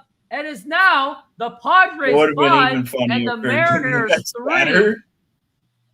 And it just had to happen. It needed to happen right now. It would have been funny if it had been the next batter, though. Yeah, I know, Cal Raleigh. But you know what? At this point, all I care about is the Mariners winning right now. It is 5-3. Mariners have long ways to go, but they are very much back in this ball game. That was beautifully hit by Randy, and that's going to be his 25th home run of the season. He knew that it was gone. Consolation for Randy going deep. I'll take it.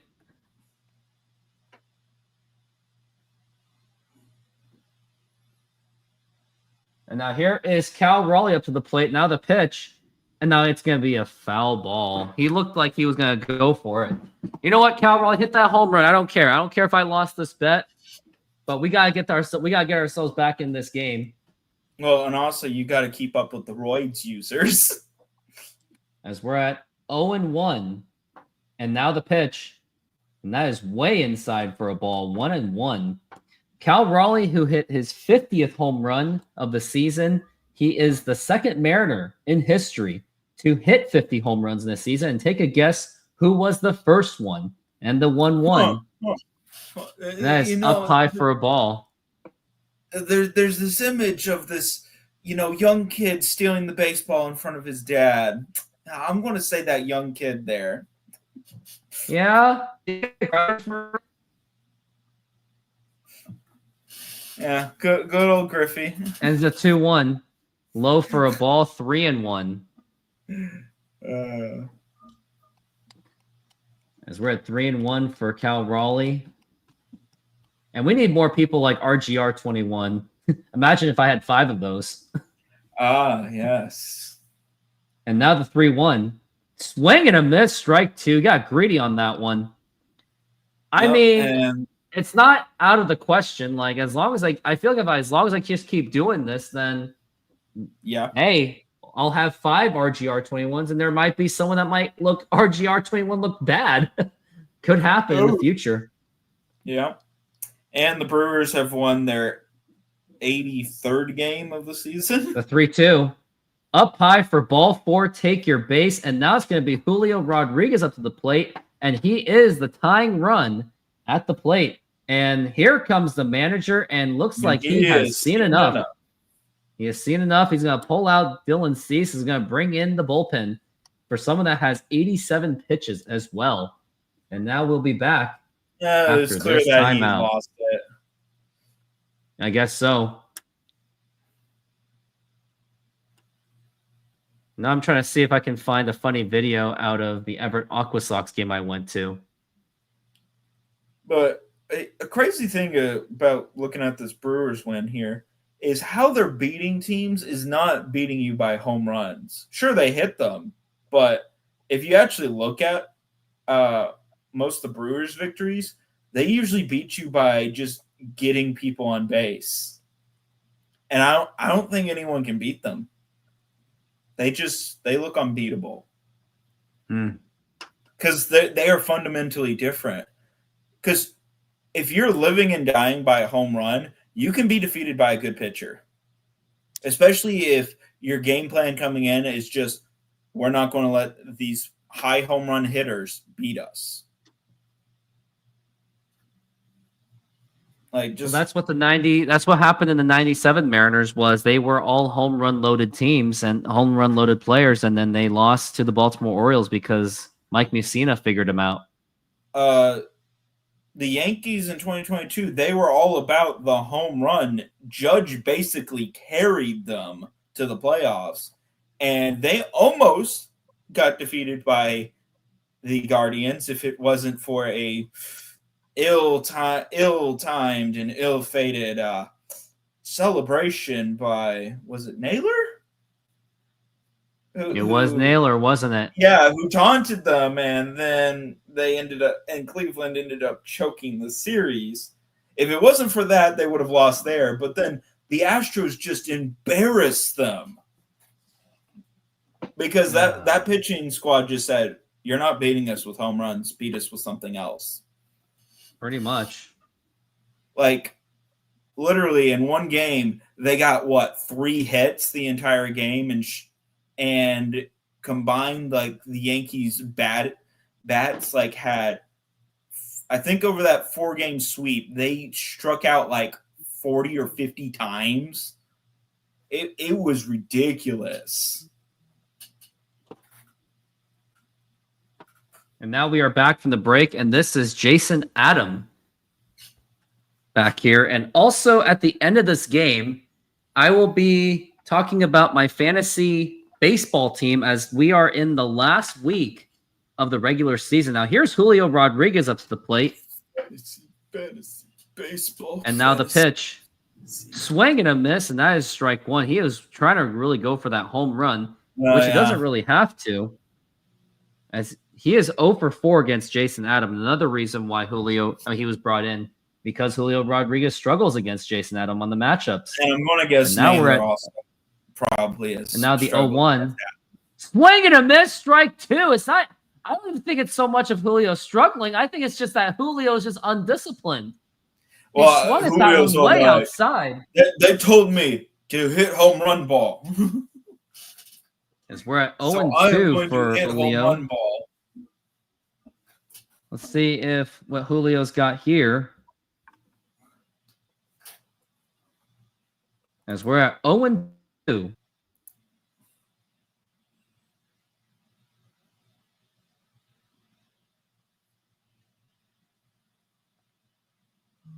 And now here is the pitch. Way up high for a ball. And honestly, I'm surprised he didn't swing at that one. On deck is going to be Josh Naylor. Canzone run for his money for really bad swing. Could have, yeah. No, I think Canzone's still the worst. As we're at 1-2 for Julio Rodriguez. Julio had 1 in the strike zone. The pitch. Now here's a ground ball. That's going to get right through for a base hit. And could that be enough time for the runner to get to third base? And it does not. It's Cal. You never know. He hustles sometimes. And now we've got the lead run at the plate. It's going to be Josh Naylor. Your star player who has basically been carrying this team get injured running to third base? I guess not. No, you would not. Because literally, if that happened, the Mariners season probably dies at that moment. Because he's been good night. Well, good night, Gare Bear. And now here is Josh Naylor. Now the pitch, and that's going to be a foul ball. Fire Cam, who's also one of the regulars of my show. I've had a good mixture. I've all my new people, my best fan, and some of my OGs got actually popped in here too. Yeah. Josh Naylor is 0 for 3 against Jason Adam. Another reason he was brought in. They really see this is when analytics are done correctly. Well, but Julio did get a hit though, so I don't know what to say about that. You do always there's never usually a chance where a pitcher just completely owns a batter. Like they will occasionally get The one or two 0-1 in there. way outside for a ball. That's going to be 1-1. I wish I could be at the game for tomorrow, but hashtag don't quit your day job is a thing. Thursdays they have a day off. I'm possibly going to be doing the Cleveland game on Friday night, as we're at 1-1, and now the pitch Cleveland, they'll just find low way to for a win. ball.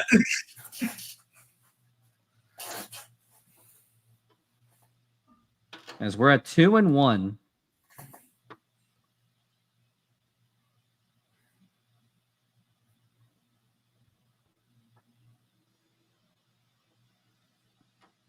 And now here is the pitch. And that is outside for a ball, 3-1.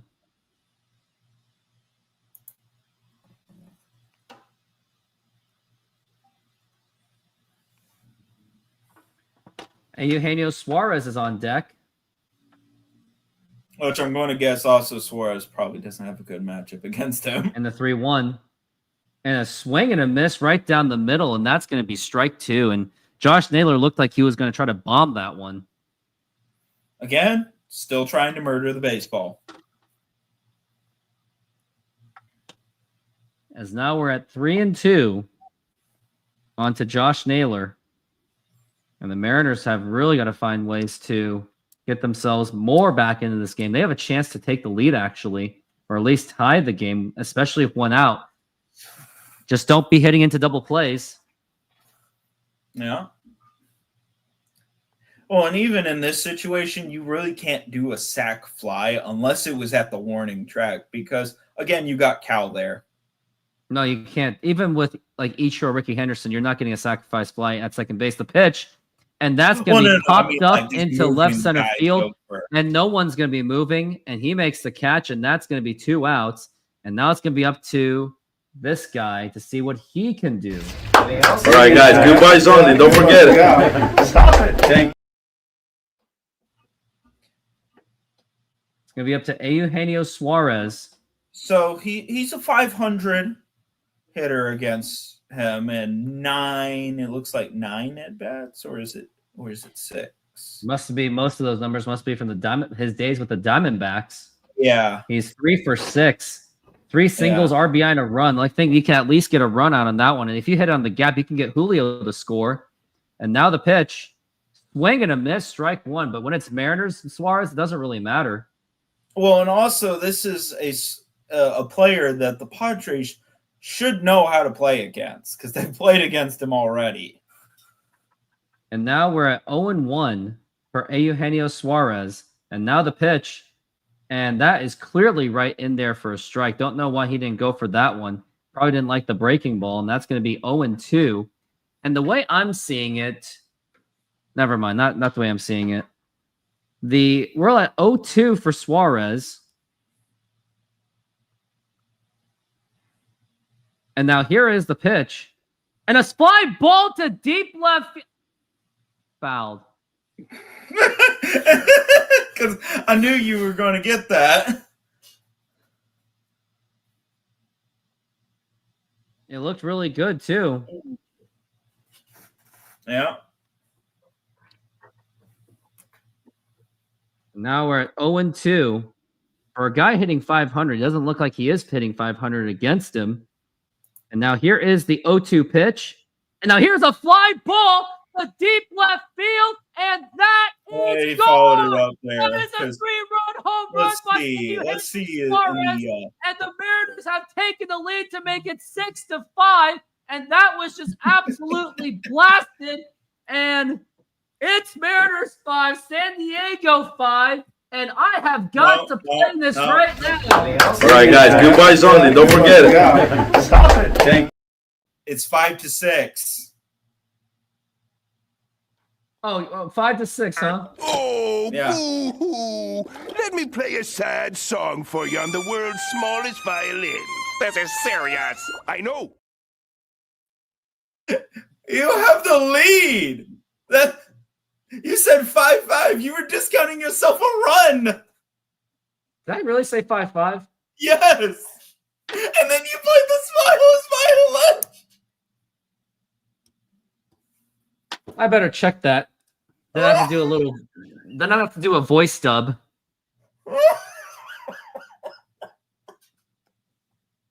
I said Mariners take the lead. Yeah, but then you said 5-5. I was like, no, the numbers are not right. Well, there's a blooper. And now here's the pitch to Polanco, and that's going to be low for a ball. Well, then it was hilarious that the response was, oh, boo. And now we're at 1-1.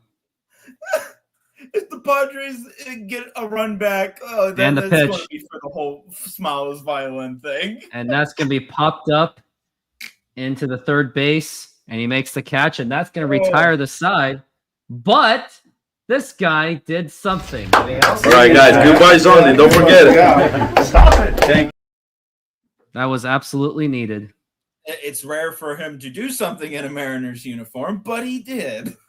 He did do it. I think he's just way too comfortable in Seattle. I think that's his problem. Well, yeah, he's playing with Julio Rodriguez. He has got cool players to play with. He loves the culture of Seattle.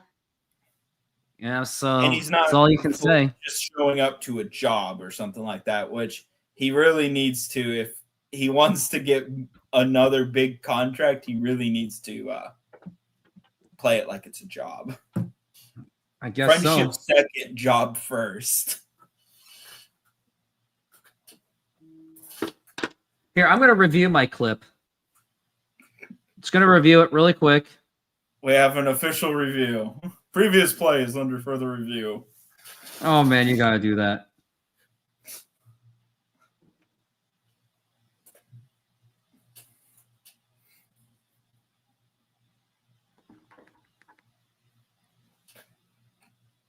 Playing with Julio Rodriguez. Job.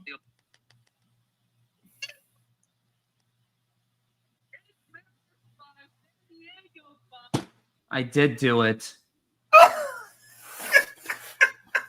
then just your response to me just saying, hey, wait, the number's not correct. Okay, should I do it as a straight up blooper, or should when I say 5, should I go beep? Or like I do a dolphin thing? I think you should. I think you should do the dolphin thing, but then also have the blooper version of it. So I Just- should do just get 2 someone versions wrong of it. idea. So do the 2 versions. So it's the Mariners.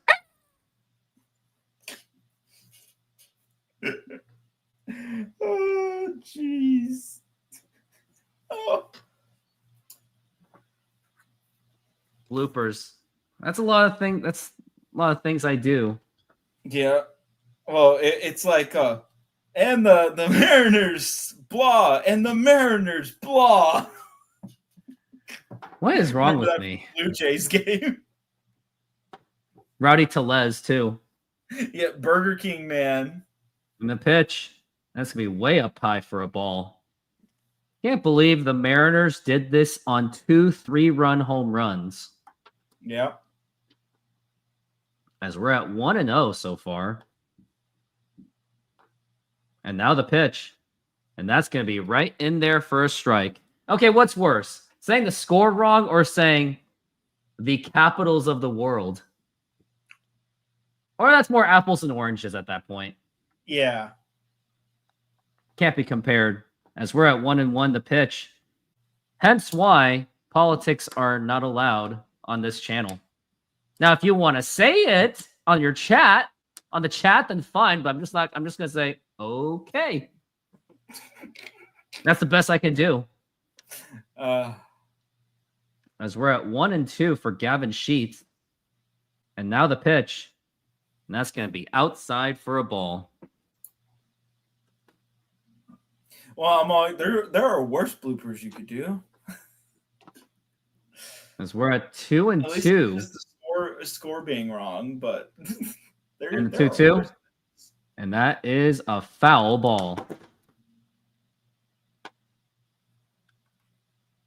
It'll be Gino Suarez home run with the Dolphin, and then Gino Suarez, but I made a mistake. Whoops, I made a mistake. As Just we're have at 2-2, the on pitch. Steve Harvey.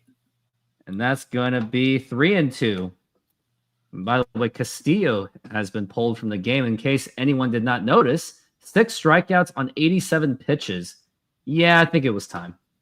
Even if he did settle down. And the 3-2. Now here's a ground ball. Oh, it gets off the glove of Josh Naylor. And now he's going to go to second base. And now there's a man on second base. Or maybe I should say, maybe gives Castillo one more inning because he actually settled down a little bit. No? Doesn't work that way? I guess not. Maybe. Well, you did say the line, so he was then going to just have a really bad inning then. So maybe it was the right decision. Maybe it was due time. Yeah. Well, the issue is that, yeah, he can try to command, Gino can try to command a big price for the amount of home runs that he hit, but then everyone's going to look at what he did in Seattle. And when it matters most is like, if he was in Seattle the whole time, he does not nearly have, like, he probably has half the home runs he has now. Like, Suarez has 41 home runs. So, like, what? We're in the 20s now? Like that. And if you are a team spending money, that's a red flag right there. What the heck just happened? Now we are at... say speculation, but the issue is see, there are two things that can come out of a rental. You can get a massive contract. Like, there are instances of players getting super right there, first strike, because of rentals. Like, let's look at Yusei Kikuchi. He does not get his Angels contract if he does not spend that half season with Houston. Carlos Beltran. We're 2-1. Goes that's a nowhere foul ball if it's not for the 2004 season when he spends the last few months in Houston. Now we're at 2-2. Well, I'm a Houston fan, so they're the ones that come to mind. Justin Verlander. And the pitch. Oh, the funny thing is, Jay Trident Podcast was asking, "Hey, nice comeback. Wait, is Josh there?" I said yes. Well, and one of his video on his video, I did comment, when in doubt, calling the Astro fan. And now we're at 3-2, and now the pitch. And now here's a fly ball drilled to left field, and that is going to drop in for a base hit, and that should be tying the game. No, the guy is going to be at third base. He thought there may have been a play at the wall, which is why he only got the third base. And now that's poor on the third base coach. Yeah, he should have waved him in there. But the thing is that was close to being a 2-run homer. It really should have been. Or CC Sabathia. He does not become a Yankee if he doesn't have that stint in Milwaukee. So, looking at that, you can get mega contracts out of these. But then if you do something like what Suarez has been doing, that can take your value. I think they should be... Yeah, so if anything, however Suarez does, if he doesn't exactly pick it up to the level that the market wants, that could be maybe advantageous for the Mariners. If they want to, like, keep him in, and they would probably do it for feels, but they would still probably lowball him because they're all like, okay, there's some red flags here, man. Regardless of case, 30 to 40 home runs and 100 RBIs is still nothing to sneeze at, as we're at 1-1. But the issue and now the is pitch, that it clearly that's going to be a foul ball, strike 2. He was getting that great production because he was in Arizona, not just from him. Like, it wasn't just because of him; it was because of his location. Looking at the lineup, I can see why the Mariners won't be intentionally walking, because you don't want to get to the top of the lineup, giving them opportunities with the bases loaded. Now the 1-2, and that is low for a ball, 2-2. And it also helps. Now, I don't know how many times the Diamondbacks have played the Rockies, but it does help that the Diamondbacks are in the same division as literally, they're in the same division as 2-2. some of the most And fouled again. friendly parks in the entire MLB. Coors Field and the Giants Stadium are like ranked as usually number 1 and 2 and the most hitter friendly. And guess what? Gino happened to play those teams in their stadiums. And now we're at 2-2. And now the pitch. And that really should have been in there for a strike. And now it's going to be 3-2. And the umpire was just not budging. I mean, would you say that was a strike? Or, I mean, ABS, that was a ball. Yeah, let's see. Let's see. Now we're at 3-2. And now the pitch. And now here's a ground ball. That's going to get right through for a base hit. That's going to tie the game. And now it is 6-6 tie game. It's for the smallest first and third. It's for that blooper earlier. Oh, boo-hoo! Let me play a sad song for you on the world's smallest violin. Okay, so looking at it, okay, it could have gone either way. Now, ball 2, like the second pitch that was a ball, that should have been a strike. ABS would have called that a strike. So that is called the phantom ball. The 6, yeah, I could see that either way. And also 2, like, because it is one that part of it clips the pitch. up. Low for a ball, and looks like Fermin was trying to bunt on that one. And it's going to be 1-0. And the thing is, on those types of pitches, is they can go either way. It also partially depends on how cleanly the catcher gets it and frames it. And we're at 1-0. Up, and the pitch. And that's going to be in there for a strike. You keep telling yourself that, Christian. You keep telling yourself that. You know what I would do if the Mariners get an out on this one? Intentionally walk Tatis and then make Arias hit the ball. Yeah, he's 0 for 3 right now. Try to make Arise beat you because. And now the pitch. Now here's going to be a bunting attempt, and now the throw to first because he has no choice. And that's going to be in time, but that means San Diego gets the run, and that's going to be 7-6 San Diego. And I think Caleb Ferguson needs to get pulled. I think it's time to get this guy pulled.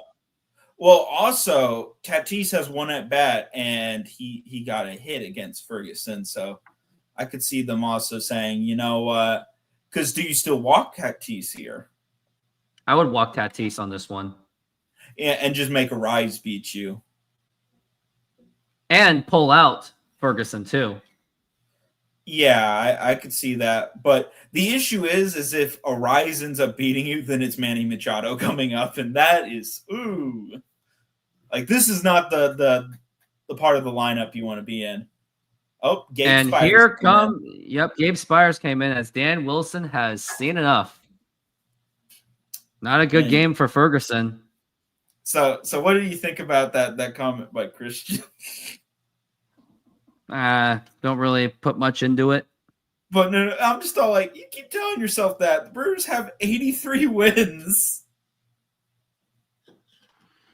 Yeah. Oh, I got to show you one of my base hits. Yeah. Is it like bubble yum? Woo! Bring it, bring it, bring it! Woo!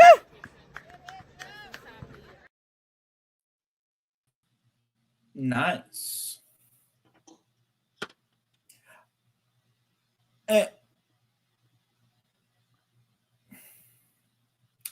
And also, flip of the switch, seeing that there, Cincy's also, I wouldn't call Cincy their park a pitcher's park either.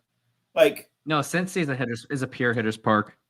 Yeah, so Yeah, 30 home run seasons. He's getting good homers. Like, he's not a bad hitter, but it clearly shows that when he's in a bit more of a challenging situation, he doesn't always hit those 30 home run seasons. If he's in like matchups against pure hitter parks, like Oracle Park, Coors Field, if he was in the AL East, he would also be in a lot of hitter friendly parks because you got the Yankees Stadium, which how the heck they got away with that, I have no idea. And the Red Sox have a super hitters friendly stadium, despite the fact the Green Monster is there. And now we are back from the break, and we've got Gabe Spire coming out from the bullpen. And now here's Tatis Jr. Now here's the pitch. Now that's going to be a foul ball, strike one. Now, TK, I would say that probably Oracle Park is more of a hitter's park, largely because of the odd dimensions on it. Like, you're not always going to get home runs there, but it is the park. It is the second most common. And now here's a fly ball drilled to right center field, but not drilled enough. Julio makes the catch, and tagging at second, he's going to go to third base, and that is going to be runner at third, but there is 2 outs. So would you still walk Tatis in that moment? Well, now you got him out, so it doesn't really matter. Well, yeah, you got him out, but yeah, initially I was like, yeah, you probably should. Yeah.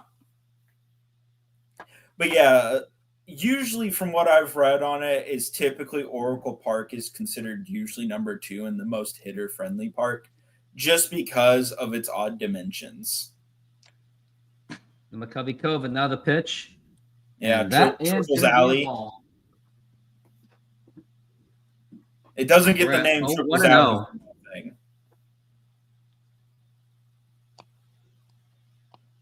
Seattle is the worst hitting ballpark by a factor of 91. Yeah, but Mariners still hitting the home runs as we're at 1-0, and now the pitch. Raleigh has gotten 50 home runs. And so what's the excuse? All I can say is, well, and to be fair, it's the Chicken Man from Looney Tunes. Now, the weird thing is now the 2-0. I'm going to miss, and that is strike one. Minute Maid's Park is considered a hitters-friendly park, but actually, if you look at the stats, it's about league average on both hitters and pitching, which is kind of weird. Most people consider it. It's Foghorn Leghorn is the name of the chicken, and now the pitch, and that's going to be a fly ball to left field, but Randy Arozarena catches it, and that makes the catch. And we are going to play the Immaculate. The issue is that, TK, I'm just all like, the issue is that, yeah, it can be a pitcher's park, but a lot of times if you're getting a lot of contact, you are getting a lot of contact. Okay. 10-win pitching season. We will go for the White Sox. Let's guess Dallas Keuchel. Nope. Yeah, the issue is I know he's done it, but all right, go. You're on the clock, man. Well, okay. Nationals 10 wins. Steven Strasburg, man who fell off the face of the earth. And he hits you a lot. Next. Well, yeah, I'm all like, it was that or Max Scherzer. We'll go Detroit Nationals. We'll go Max Scherzer.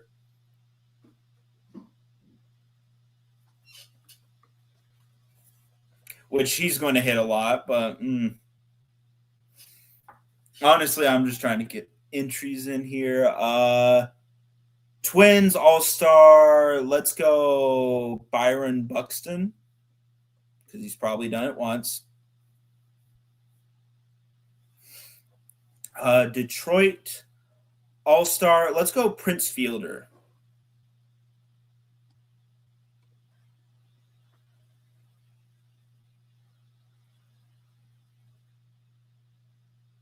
10 wins, all-star. Let's go Randy Johnson.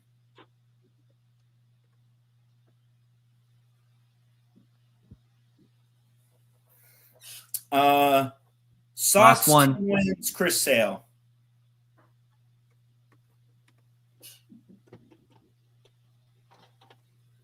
You got 400.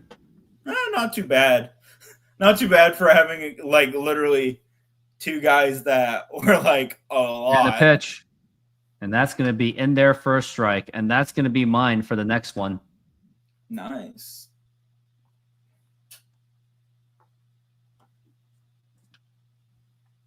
Wow, what a name for his. I'm not going to even say what his name is. The pitch. And now here it's going to be a liner and foul. Which technically it's perfectly fine there because that's also what this chicken is. Here, I will impersonate him.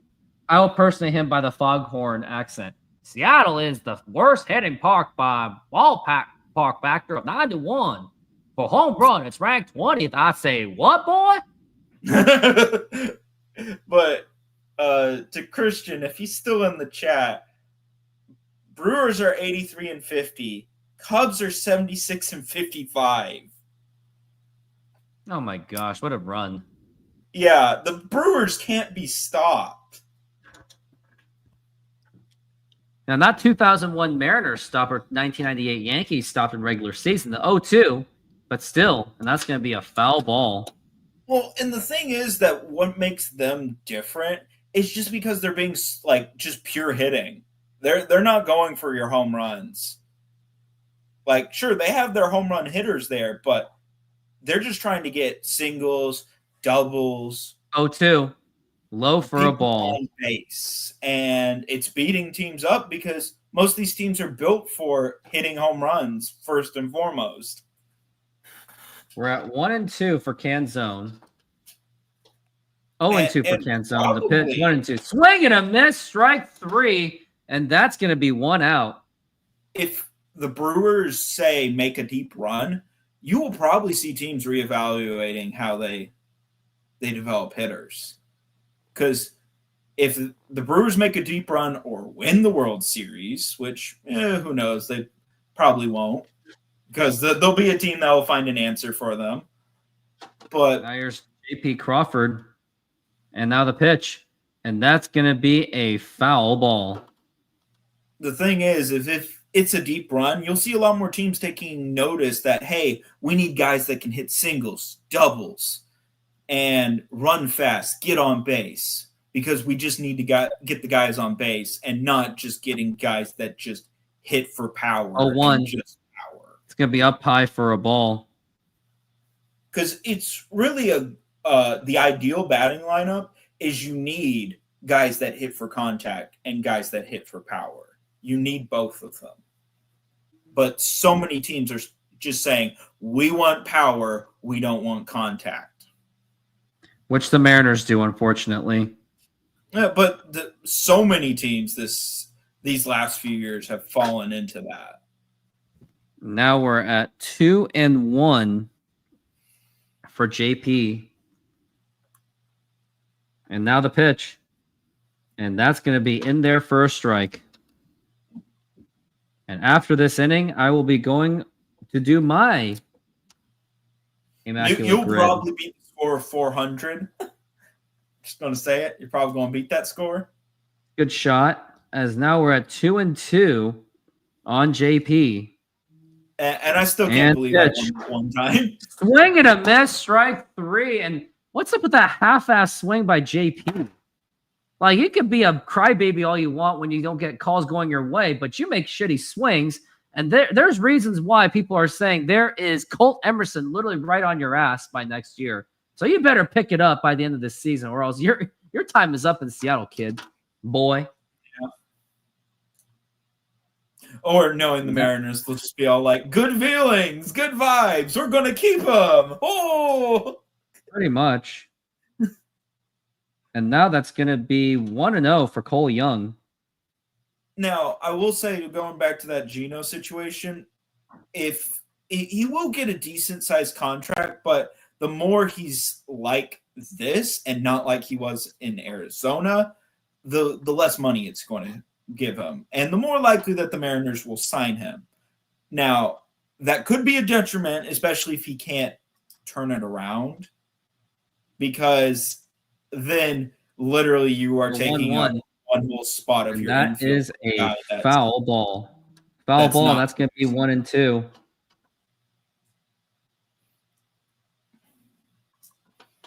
Like the Astros tried that. His name was Jose Abreu, and it didn't go over well. Now it's 1-2. And now the pitch.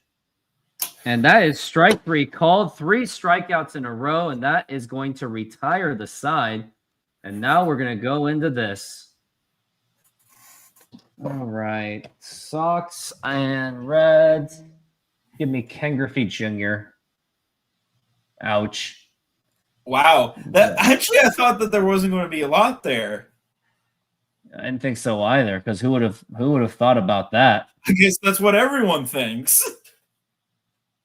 Wow, even Jim Thome got a big hit on that one too. Wow. That's really shocking. Kenny Lofton? Come on, this has got to be obscure. Okay, that's more like it. San Diego and the Giants. San Diego Superchargers. Oh, Bob Melvin's a player. That's not going to work. Oh, yeah. If only you could do managers. Managers would be cool.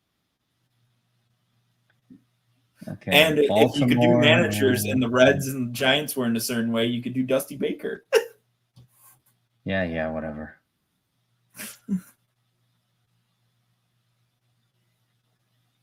This is tough. So this is tougher than I thought. That is why I didn't pick this one. The other one I can at least think of some players. Yeah, this one I'm just blanked out. San Diego and the Phillies. San Diego and the Giants. I don't even know.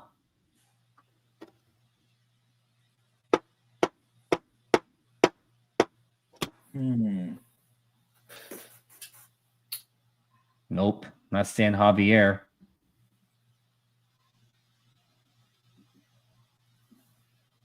I give up. Hey, you won. I won because you only put in 3. That one hurts. And we are back from the break. I want to be like the what is the team that the Globetrotters always play in basketball? Now here's Bizzardo. One exception. Outside for a ball.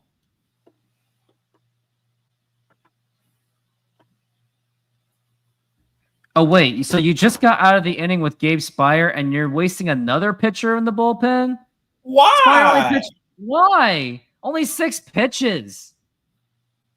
Why? Oh, Goblin says Padres Giants legend Benito Santiago. That would have been a good choice too. Yeah, but why? As we're at 1-1 now, the pitch.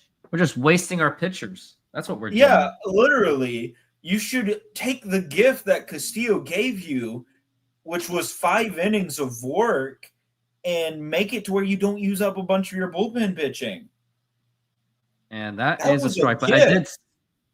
But I said that it was not a bad decision to put in Ferguson. But at the same time, I should have realized also that Castillo was actually wheeling and dealing after the first inning. It was just one bad inning.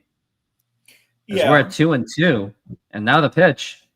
Outside for a ball, 3-2.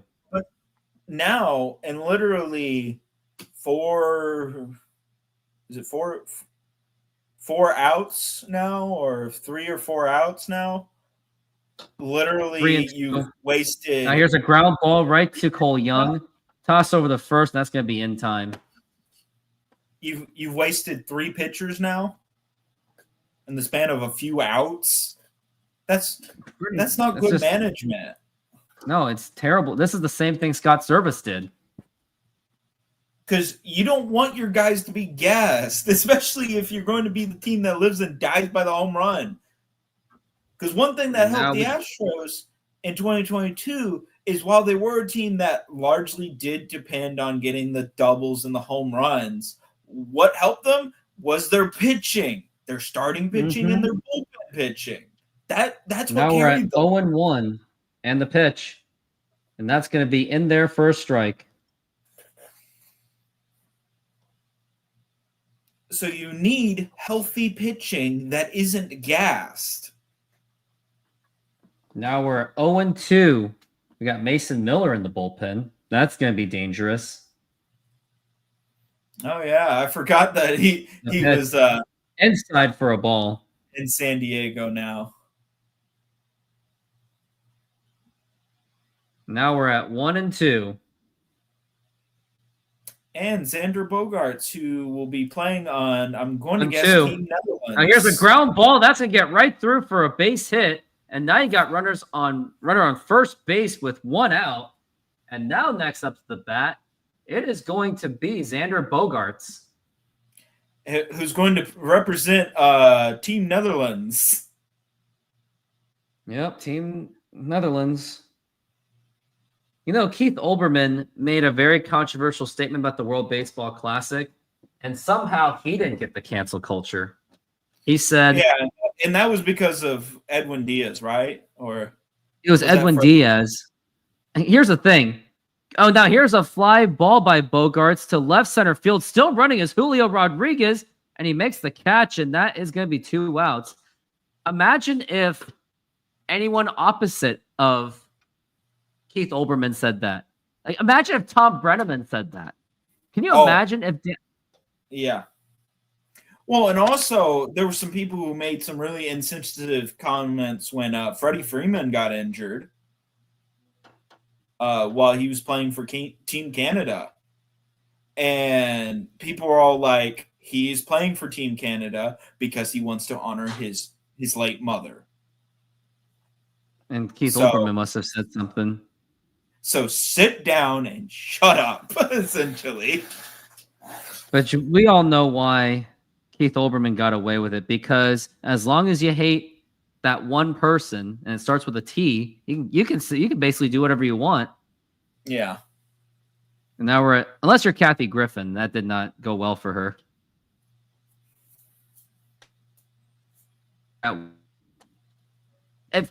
Had she waited like at least one more year to do it, she would have gotten away with it. She would have been cheered on. As we're at 1-1, and now the pitch, and that's going to be low for a ball. 2-1. I hate the matchup thing, Goblin. And by the way, the Green Goblin is a good guy, and he did nothing wrong in Spider-Man. Name one bad thing he did, and now 2-1. You know, he did kill now off here's the a fly ball, members. and that's going to be popped up. Yes, but here's the thing. The board members tried to... Here's the thing. If Steve Jobs was the CEO and he became the Green Goblin, he would have done the same exact thing. How about that one guy that tried to save him and then he killed? Hold on. Hey, back to me formula. out to the ball game. Okay. Hey, me out to the crowd. Buy me some peanuts and Cracker Jack. I don't care if I ever give back, so let's root for the Mariners. If they don't win, it's a shame. It would be a shame. Yeah, pretty much they lost. Or it's 1, 2, 3 strikes, you're out at the old ball game. Low way. Oh, no, say we gotta go. Yeah. Low way. Oh, baby, said we gotta go. A fine little girl, she waiting for me. I catch a ship across the sea. Yeah, I'm done. Keith Olbermann in the video in front of the curtain yelling about, yeah, that was something. What cracks me up about Dylan Moore is that he didn't want to take his minor league assignment, but he signed a minor league deal with Texas. Sounds about right. I did hear about that. Now, the thing is, this is how we're talking about the Green Goblin. What about the scientist at the beginning who saved his... That was a side effect. It was a side effect. Back to formula. Norman! Oh my God, Norman! Okay, anything else? Oh, you know why he kidnapped MJ? Because MJ cheated on Harry, so he was just looking out for his son. Okay. And he attacked Aunt May because she slapped Norman in the wrist, and he was just trying to make sure that she finished her prayers. Finish it! Finish it! Also, you could also say he's just trying to get at Spider-Man. Spider-Man's head. Yeah. Because he knew. Okay. Well, how about, but you know what I like? All the people that he put in danger by attacking the board members. What about all those people? Well, they shouldn't have been there. Or how about that whole... Now here's a fly ball to deep right field, and is that going to be fair? That's foul. Or how about the giant car full of like the Boy Scouts or whatever? Oh, they were just used as leverage against MJ. Well, he did also kill himself, trying to kill Spider-Man. Godspeed, Spider-Man. Well, because Peter Parker wouldn't take him as a father. Well, because he had a father. His name was Ben Parker. That was his uncle. Unless Ben Parker was... I don't know. Well, no. It's because Uncle Ben and Aunt May basically raised Peter. Yeah. As we're at 1-1. And a big sense they are. And the pitch. Like Ben was low for a ball. Well, the fact that Mason Miller is pitching in the 7th is just a testament to the Padres bullpen. He's on my fantasy team. As we're at 2-1, and now the pitch. Swing and a miss, strike 2. Well, he did also check J. Jonah Jameson. Only surpassed safe. It's 62. Awesome. Man, this other podcast, they're talking about the Mariners, like complete, and it's not even about the game. They're talking about Mariners in August. As we're at 2-2, and that's going to be a foul ball. But yeah, he did. The Green Goblin also attacked J. Jonah Jameson, which, man, that casting for J.K. Simmons was perfect. Who is Spider-Man? He's a criminal. That's who he is. A vigilante. A public menace. As now we're at 2-2. No. I like in Spider-Man 2 when he feels bad about... Swing and a miss, strike 3. Scaring Spider-Man away. How about this one? No, my most favorite one. Finish it. Finish it from evil. All right, see ya. Hey, bye. And then eyes. No, and then Goblin's like, all right, have a good night. Bye. That's what basically was. And now here is Cal Raleigh. Now here's the pitch. I assure that Norman probably, I'm pretty sure he paid for those damages. Yeah, he probably did. But he probably snuck in like a check. One thing I will say that's here's Cal Raleigh films is that Sony, for some reason, got in their head that, we should interfere with the movies, even though they're doing perfectly fine. Yeah, that's why Spider-Man 3 showed its weaknesses. Well, that's why Venom was in the movie. As we're at 1-1 now, the pitch, and that's going to be a foul ball. Yeah, Sam Raimi never liked Venom. Well, it makes sense because if you look at Sam Raimi, he loved Spider-Man of its 60s and 70s time frame. He loved that era. And so now, does that mean he would have never approached Venom? No, I think he'd been able to do what he wanted, you could have seen Venom eventually show up. 1-2. And that's going to be a foul ball. But something that was not forced. Now, a lot of people say, there were way too many villains. The thing is that Sam Raimi's original idea was going to have 3 villains. Now, I do think one of them was going to be more of a guy pulling the strings in the background villain. But his original idea was, of course, introducing Harry and the as pitch. a villain. Up high for a ball. Yeah, so technically there were 3 villains, yeah. Like, so Harry was going to be there, and then there was going to be the Sandman. The Sandman was always going to be there, but his motivation, like, for why he was attacking Spider-Man was going to be different. That's why, like, when you watch the movie, his motivation for attacking Spider-Man is kind of weird. And check swing, did he go? He did go, and that's going to be strike 3. And that's going to be 2 outs. Yeah. Well, it is Mason Miller, so. Well, Mason Miller's sure getting me some strikeouts. But, like, because, like, his motivation was weird. Spider-Man's attacking him for his reasons, but why is he attacking, like, Spider-Man and not just, going somewhere else? And now we've got Randy Arozarena up to the plate, and now the pitch. I'm sorry, Julio Rodriguez, and that's going to be low for a ball. And largely, I think the reason why his motivation's kind of weird is that's where our third villain was supposed to be in there. So if you're wondering who the third villain was going to be, it was going to be Vulture. That is a strike.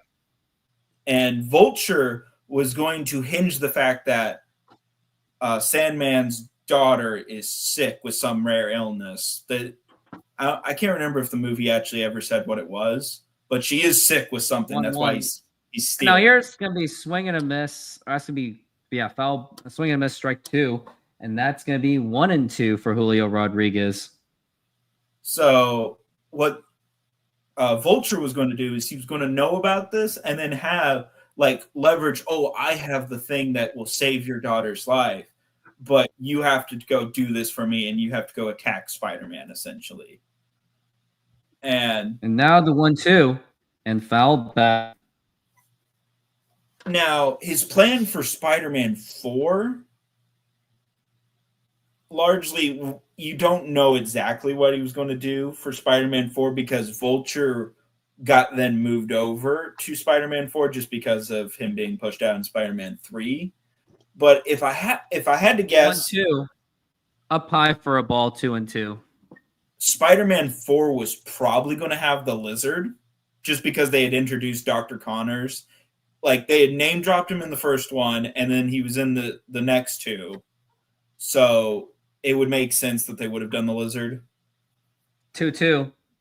Up high for a ball. 103 mile an hour fastball by Mason Miller. And at this point, apparently, I would like to see Julio just try to hit a home run. Yeah. Like, it's 2 outs. We have Naylor on deck. Or maybe draw a walk and get Naylor to do something. Now the 3-2. And a swing and a foul ball. That's going to be still 3-2. Saved it. I guess he had to swing at that one.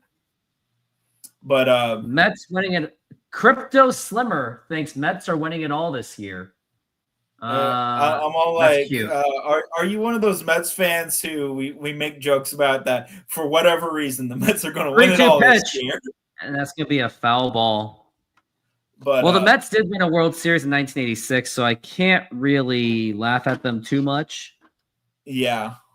And interesting thing is, for every time that an expansion team has won, like the first time an expansion franchise has won X amount of World Series, 1 and 2, and the pitch, it has always been the Mets. And that is outside for a ball 4. And now we've got the tying run on first base, and we got Josh Naylor, the go-ahead.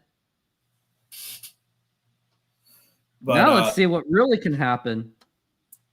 Also, an interesting thing that was going to be in Spider-Man 4 is they were actually going to have Bruce Campbell, who had shown up in every movie. It was going to be revealed that they were all the same character, and it was Mysterio the entire time.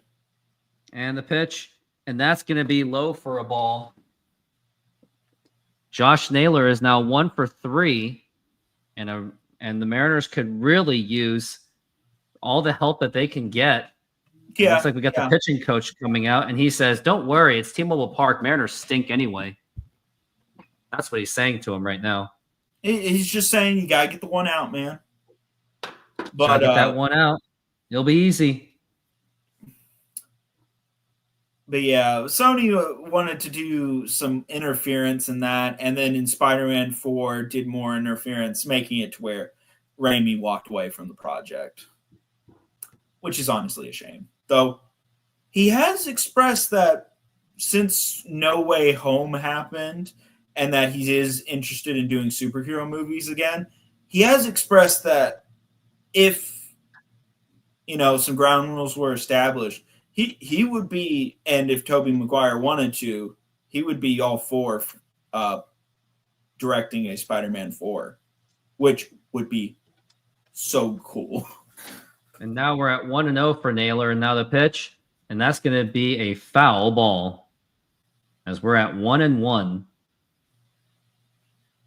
Mariners, I barely know her.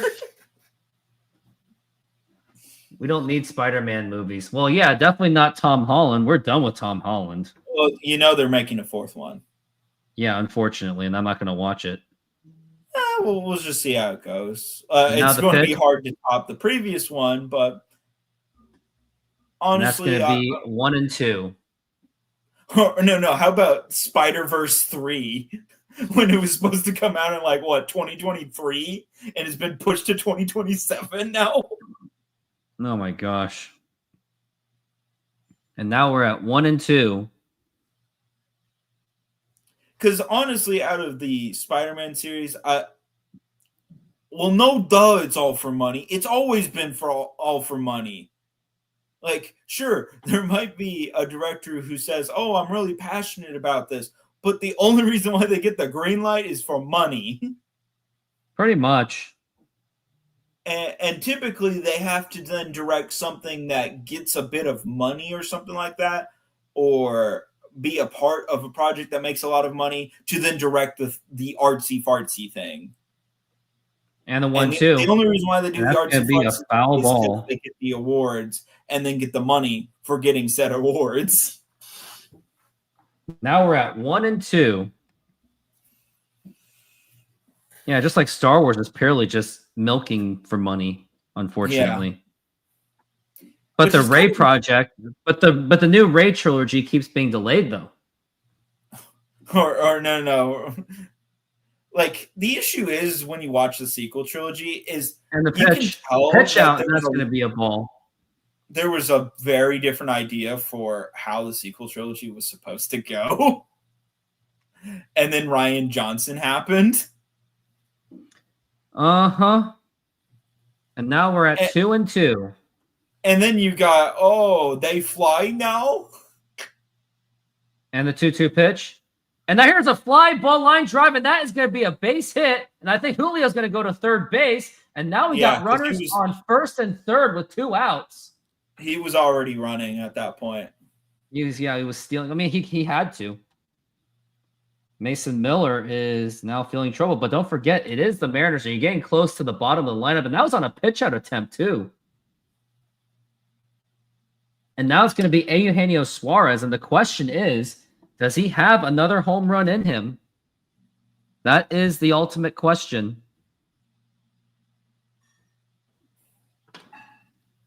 We'll see. We shall see. Now here's Eugenio Suarez again, and now the pitch. And that's going to be low for a ball. Do you have the numbers on? Actually, I think I might be able to pull it up. Suarez versus Miller? Yeah, Suarez versus... Oh, boy, that's not good. And now we are looking at 1-0. And now the pitch. And that's going to be reaching for a pop-up. And that is going to be a 1-1 count.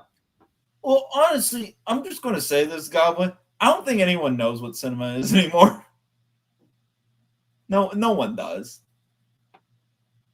They're all plagued with bad writing now at this point. And now we're at 1-1 again. It's that, or it's got bad CGI or bad acting. It's one of those. Now we're at 1-1. And the pitch. Now here's a liner. Oh, and that's going to go right to second base. And Naylor doesn't get there in time. And shortstop was in the perfect position. And that was actually a nice hit by Eugenio Suarez. And now... Well, yeah, but shortstop was in the perfect spot. I'm just going to... Now, On the topic of Spider-Man, one thing I would love to see is if they show what happened to all the villains from No Way Home, like once they return to their universes. Yeah. Like, I'm honestly interested. I would have been interested to see like what happened. A lot of people are like, well, they still would have died. I'm all like, actually, Doc Ock couldn't have brought down the structure to take out the sun because he lost one of the hands in the fight. So that means he didn't have enough hands to actually take down the structure. Who is your favorite villain? Mine's gonna be the Green Goblin. Huh. Favorite villain? That's a hard one.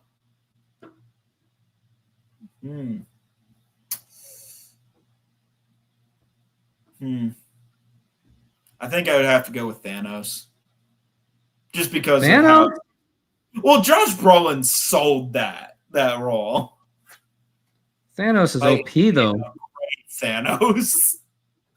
Thanos is too OP for me. Well, yeah, he is. He's way too overpowered, but Josh Brolin sold that so well. And it's weird the fact that it's the same guy who played Brand in the Goonies. I'm trying to remember Brandon. Yeah, he's Mikey's older brother in the Goonies. Wait, the one who was like beefing with mom? Yes. That was him? Wow. Yes. And Mikey was Sean Astin, who played Sam. Yeah, Samwise Gamgee and Rudy. Yeah, but it's like, wow. I guess so. And we are back from the break, and we got Carlos Vargas out from the bullpen. Brandon becomes an angry purple titan because he loses his brother, Mikey, to a bunch of hobbits with a ring. So he gets a bunch of stones to bring his brother back. And now we got Laureano who hit the grand slam, and that's going to be inside for a ball. Now we're at 2-0 for Laureano.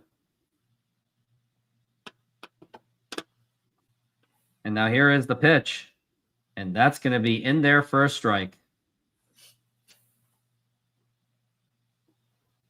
And it's kind of crazy that like several of those actors that were on the Goonies would go on to do 2-1. Now here's a ground ball right to third. Here's Suarez, the throw to first. And that's going to be in time. That should be in time. Or that's going to be a foul ball. It's going to be a foul ball. Yeah, that was close. It was too close. It would have been in time, but it was a foul ball. What, did someone get on the ground and try to blow it? I guess so. No one tried to blow it. It was already out. Well, yeah, but...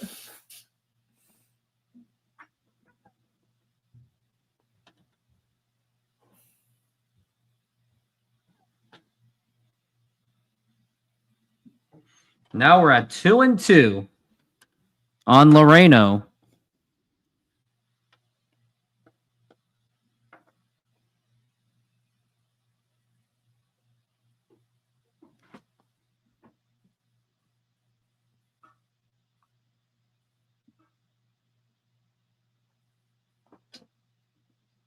And the pitch.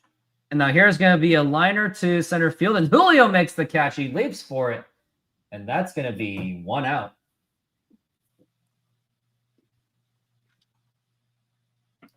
So I wonder who's next for the Padres in pitching wise. Whoever is next for the Padres pitching wise, who knows? But Mason Miller really dodged the bullet, but it's the Mariners. They always blow it anyway. Well, whoever it is, they're going to have a bit of an easier job since they're at the bottom of the lineup. Just a little bit. And now the pitch. And that is going to be their first strike.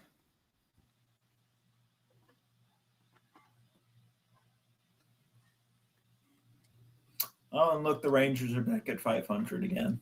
Now here's Cronenworth. And now here's going to be a ground ball. And now here is J.P. Crawford and the throw. And that gets off the glove of Naylor. And that is going to be an infield base hit, or could be an error off of Naylor.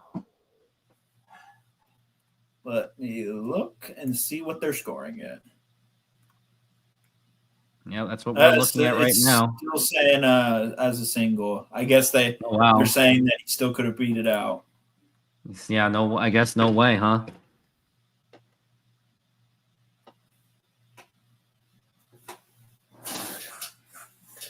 Because usually they classify it as an error, as like you wouldn't have. And a pitch. And that's going to be in there for a strike.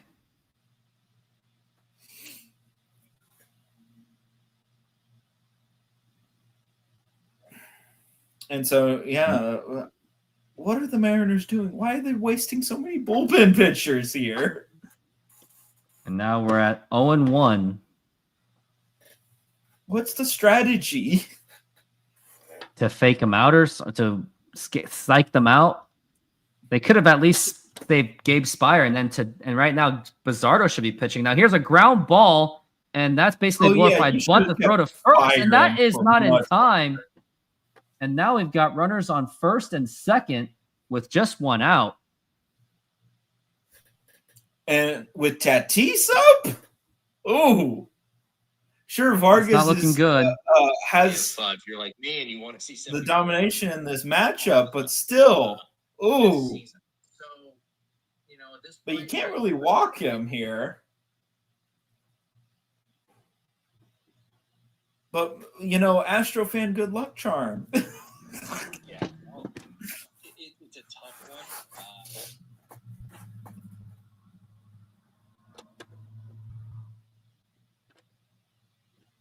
And now we have Tatis up to the plate. And now the pitch. And that's going to be in there for a strike. This one might not be mean to be boys. No, as we're at 0-1. And now the pitch. Now here's a ground ball. Could be double play ball. Throw to second and then throw to first. And that's going to be in time for the double play. And now we will go to the bottom of the 8th inning. And Polanco, now the batters Canzone, and J.P. Crawford up. Yep, we're gonna get this guy up to the plate. The 0-2 pitch. You gotta love these guys. He literally just swing.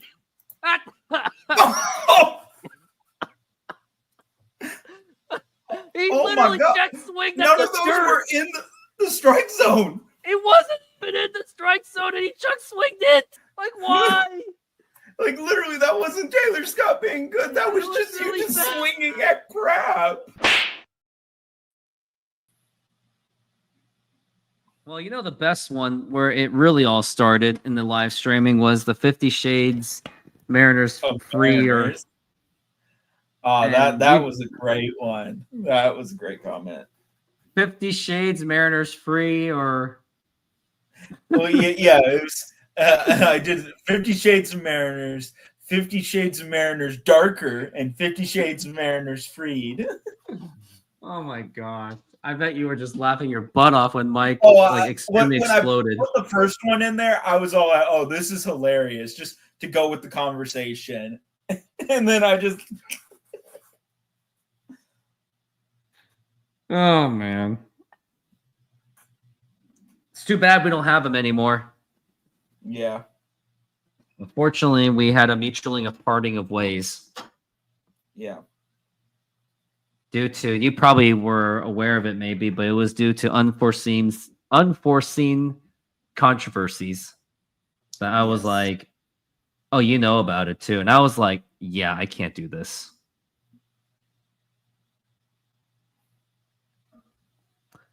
And we are back from the break.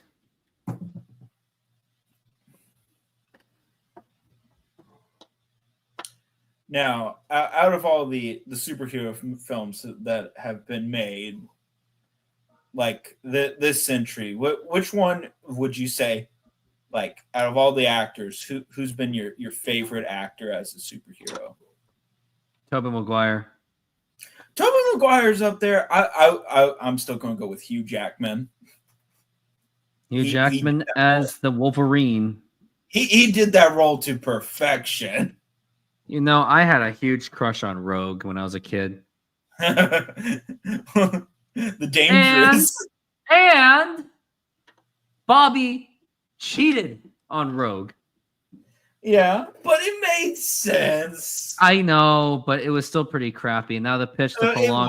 was, but And that is a ball. X-Men: The Last Stand was pretty crappy. What I always found hilarious is the fact that the X-Men franchise did the Dark Phoenix like storyline twice and didn't do in the it. pitch. Now here's They a didn't liner do to it right well field, and either that is time. going to be a base hit. And now you got Jorge Polanco on first base with nobody out. But unfortunately, you got Dom Canzone, who is 0 for 3. And maybe this is a time to bring in Victor Robles in this situation. But does Robles do better against Estrada? I would still put in Robles because Canzone's cold right now. And nope, he Yeah. is still going to be batting. No, I let Robles play. And now here is Canzone. And now the pitch. And that's going to be up high for a ball, especially when Robles was one of the regular guys in the lineup. Like, why not give him a chance? I mean, better chance than having 2 strikeouts and a ground out, because that could means that could be a double play. As we're at 1-0 for strikeout could Canzone. also mean a double play as well.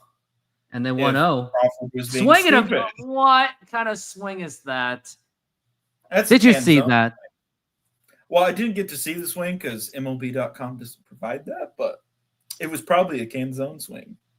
At least We're it was at in the 1-1. strike zone this time. As we're at 1-0. It was a lazy swing. And now here's the pitch. And a swing at him again. Wilson, why did you put in Robles? I didn't like Robles that much. You're breaking ranks, Danny boy. Robert Suarez in the bullpen. So the Mariners had better hurry up and score. Well, yeah. Now here's the 1-2. And now here's the pitch. And that's going to be a foul ball as he survives that one. But maybe he shouldn't have swung at that one.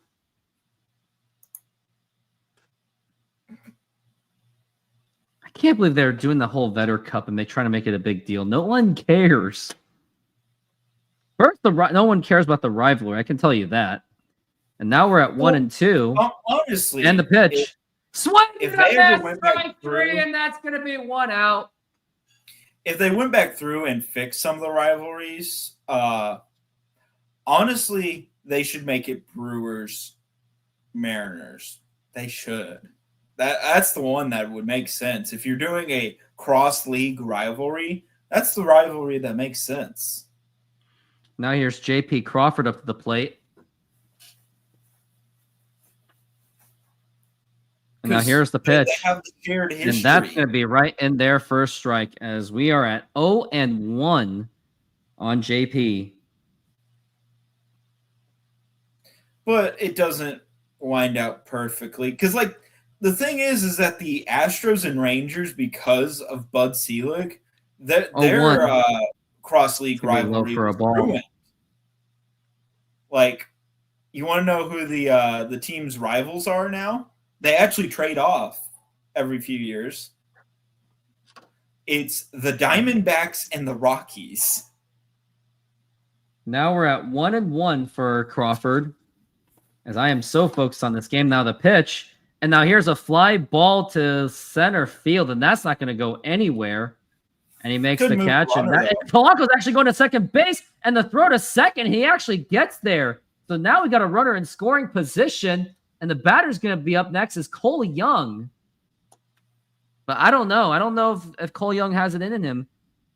Well, yeah, usually But young guys. but if you do can draw a well walk, against then maybe high you can leverage, get Randy guys. Rosarena to do something.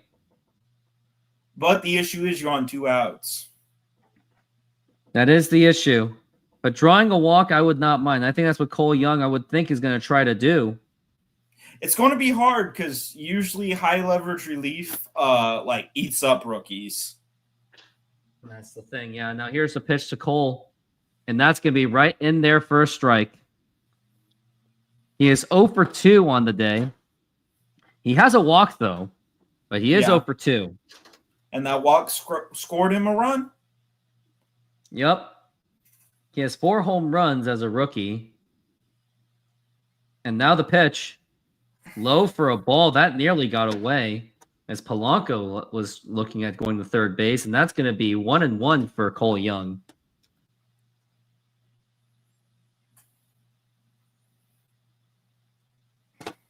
We're at 1-1 for Young.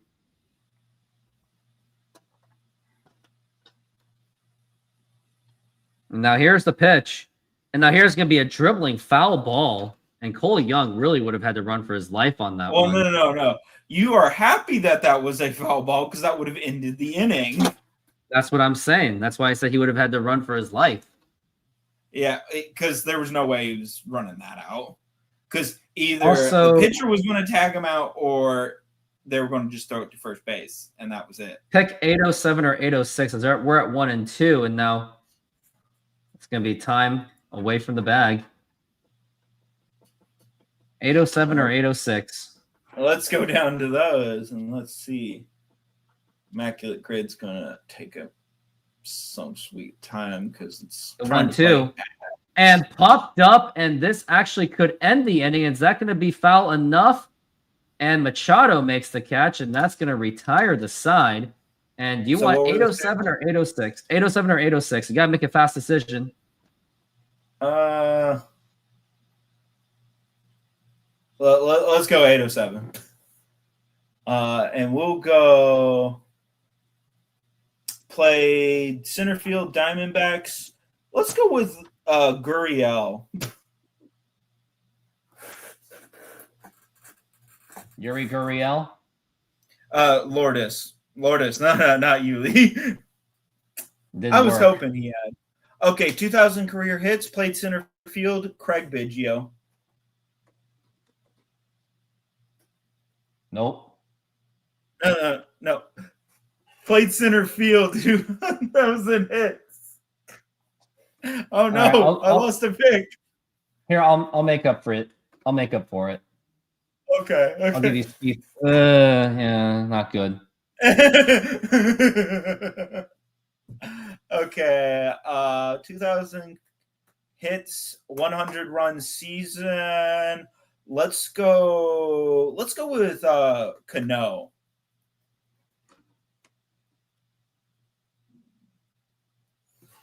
And okay, 2,000 career hits. Reds. Let's go Votto. He's going to be a bigger one, but it's not going to be Pete Rose because Pete Rose is probably the number one there. Next. Cubs center field. Let's try Kyle Tucker. Oh, Nope. that was a good attempt. No, let's not do that guy. Okay. Diamondbacks 100 runs. Let's try Paul Goldschmidt.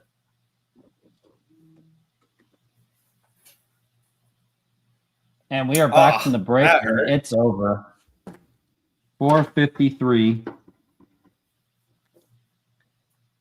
And now we've got Luis Arias up to the plate, and they're still putting in Carlos Vargas, but I guess, they're going to take, just not waste. They have to anyone. save the bullpen.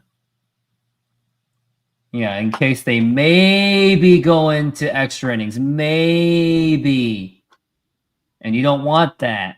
Yeah, and Arise hasn't been good, and he is 0-1 against Vargas. So there is stats here. A chance. Arise is a guy that gets a lot of singles.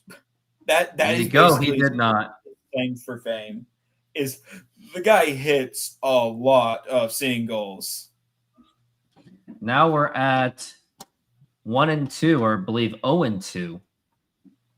Like, if he could keep 1-2 the a pitch. long career, It's going to be a foul ball.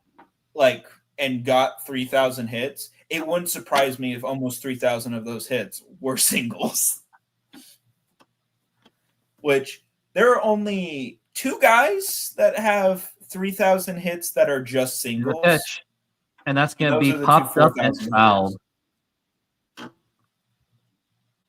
Which makes total sense because they hit 4,000, so they had to hit a lot of singles. Now we're at 1-2 for areas, and now the pitch way up high for a ball, and Carlos Vargas is really showing his erratic pitching. Now, do they pull him if he gets a rise out?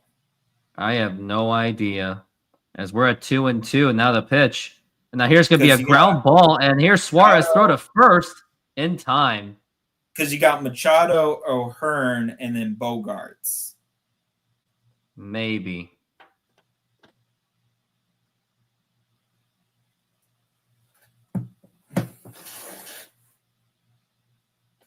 And I do find it kind of funny that ever since Juan Soto has left, the Padres have just they kept getting better. So it's almost like Juan Soto was weighing them down. It's weird, isn't it? Now the pitch. Now here's a ground ball, and that's gonna get right through for a base hit. And now you've got Juan Soto has been a guy Machado that on first base. has basically ever since he debuted in MLB, he has had everything handed to him. Big money, a World Series ring. He's had it all handed to him, basically.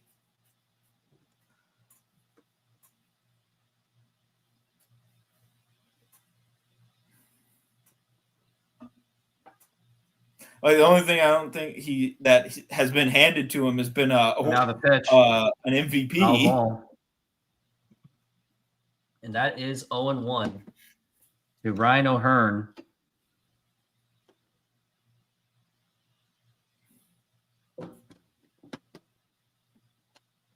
He is 2 for 3 today.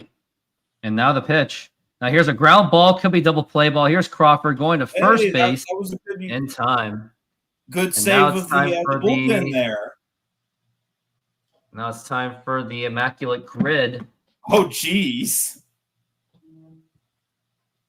Ryan Howard. No Ryan Howard. Okay. Oh, no. Let's try Jimmy Rollins.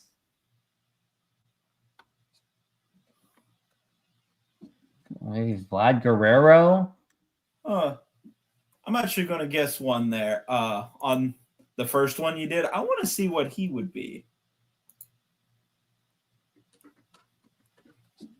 Go Evan Longoria. Ugh. Yeah, I just saw that. Jamie Moyer.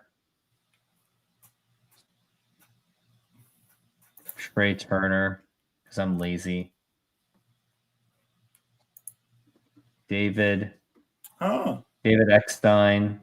Well, good thing you didn't think of him. You would have gained an extra percentage compared to what you had. Scott Schillenwise. That's random. Yeah, that is. That is just kind of a random name to pull out. Jose Caballero. Yeah, I dominated you. Well, of course, you finished a grid. Almost. Let's do 10-win season. And if you're wondering who I was thinking of for 40 career WAR and Phillies, I thought of Pete Rose. He was 5%. Mm-hmm. I'm going to try Scott Kazmir. So wouldn't have amounted to anything, but whatever. Oof. And we are going to be back from the break real soon, and it's crunch time for the Mariners as they are going to have to find a way to finish this off. Again, Soto was ninth in the MVP when they won the World Series, to be fair, as a 20-year-old. And we are back from the break, and now here's Robert Suarez, and this is their closer. Yes. He I'm not saying he's not a talented player, but it does always seem like he gets everything handed to him. Big contracts, rings, and whatnot. Like, literally, he's the guy that he gets everything handed to him. No matter what. Reyes to the plate, and now all focus should be on this game. Now here is the pitch, and that's going to be low for a ball. I will say this is probably the best hitters to have coming up at this moment. Yeah, but somehow but can they go up against the best pitcher is the question. And now the 1-0. and that's going to be fouled back, and he was going for that one, and that's going to be 1-1 on Randy Arozarena. And if I was a hitter here, I would not be going for the kill because just try to get a base hit and let Cal Raleigh do his thing. Well, yeah, you need one guy on base, so don't go for the kill. And now the pitch, and low for a ball, 2-1.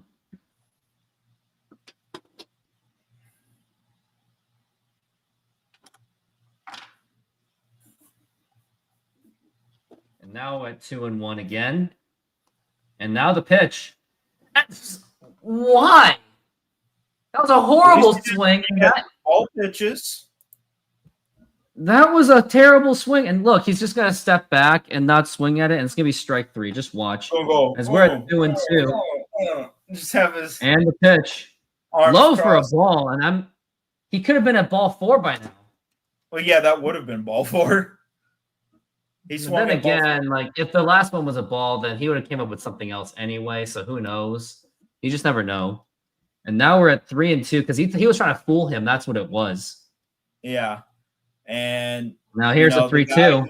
Now here's a fly ball to deep, not so deep, and he's caught. And now here's Cal Raleigh up to the plate. I got a fly out. I'm posing. Oh, Goblin's a Padres fan. You guys make it interesting. Yeah, I guess you do. And I certainly won't mention what happened in the 1998. How do you feel about the Padres in their race with the Dodgers right now? And I certainly won't bring up what happened in the 1998 World Series Game 1 either in the 7th inning. And now here is Cal Raleigh, and now here's the pitch. Low for a ball. And that was the reason why the Astros didn't go deep with Randy Johnson. Was the Padres. The Padres. As we're at 1-0.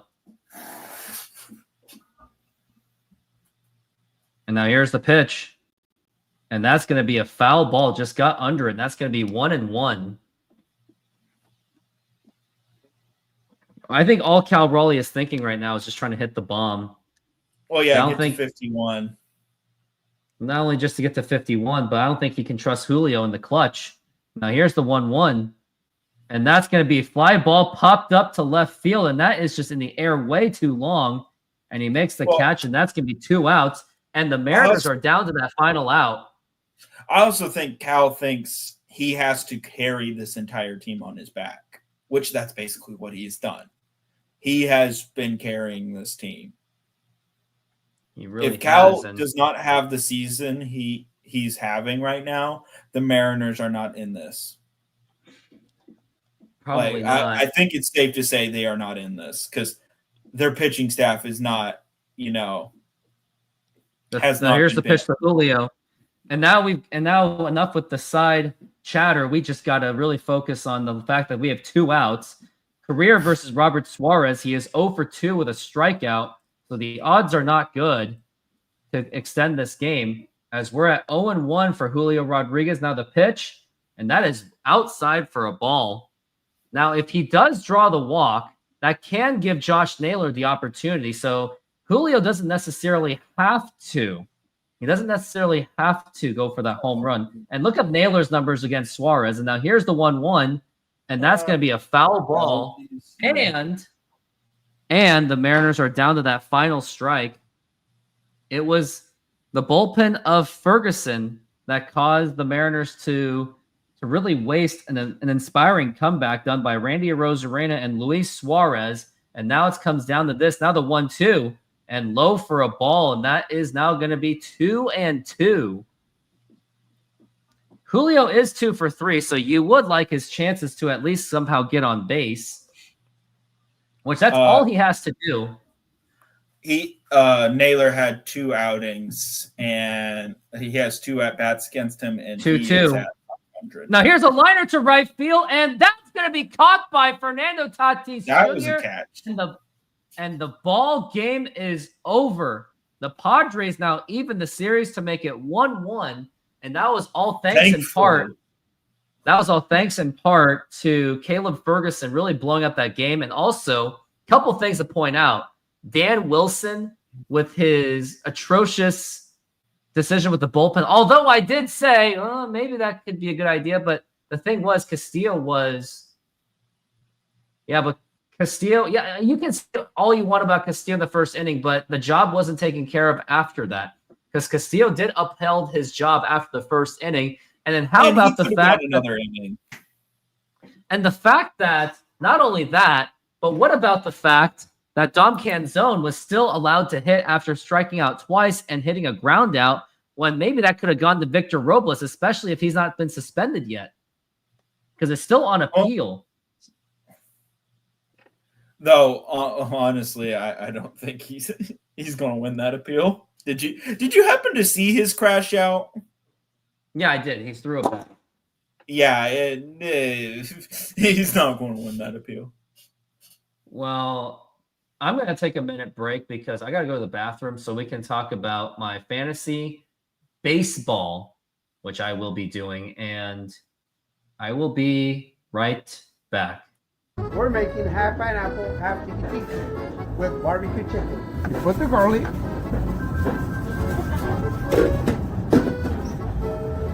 Put the pineapple on the whole pizza. Remember, they want half pineapple, and the one is going to be tiki. Tiki with pineapple, garlic, feta cheese, artichoke hearts,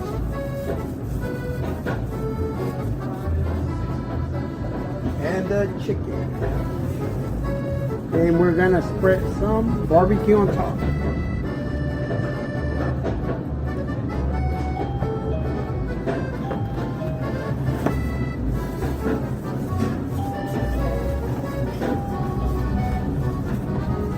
It's ready. Put it on the oven. Let it run. Hello, baseball fans. I'm excited to announce that we are still offering 50% off pizza and 25% off bowling Monday and Tuesdays. Head on over to Snoqualmie Sahara Pizza. This deal will go through May. Now, well, we are here. What? Goblin's comment of Padres Mariners World Series. I don't know. But let's now just let's go straight into fantasy baseball and actually let's Stanton, we trust. So yeah, here's what's going on. So here is the full standings right now. So right now Langoliers like sheep's wool. He is on the top seed going 150 wins, 72 losses to 9 ties. In John Stanton, we trust 120 wins. Then we got Craig's team. He actually started pretty slow. He was in the bottom tier of the league, and now he's at 115. He's in the 3rd seed.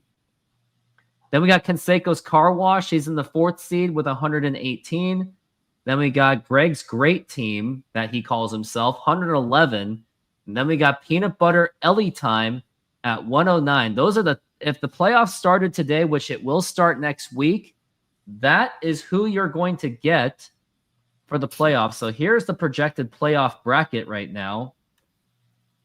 We got Langoliers and myself would get a bye.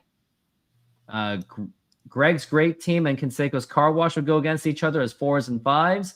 Then we got Craig and Peanut Butter Ellie Time as 3s and 6. Now, the ones that are still in the hunt, let's call that in the hunt.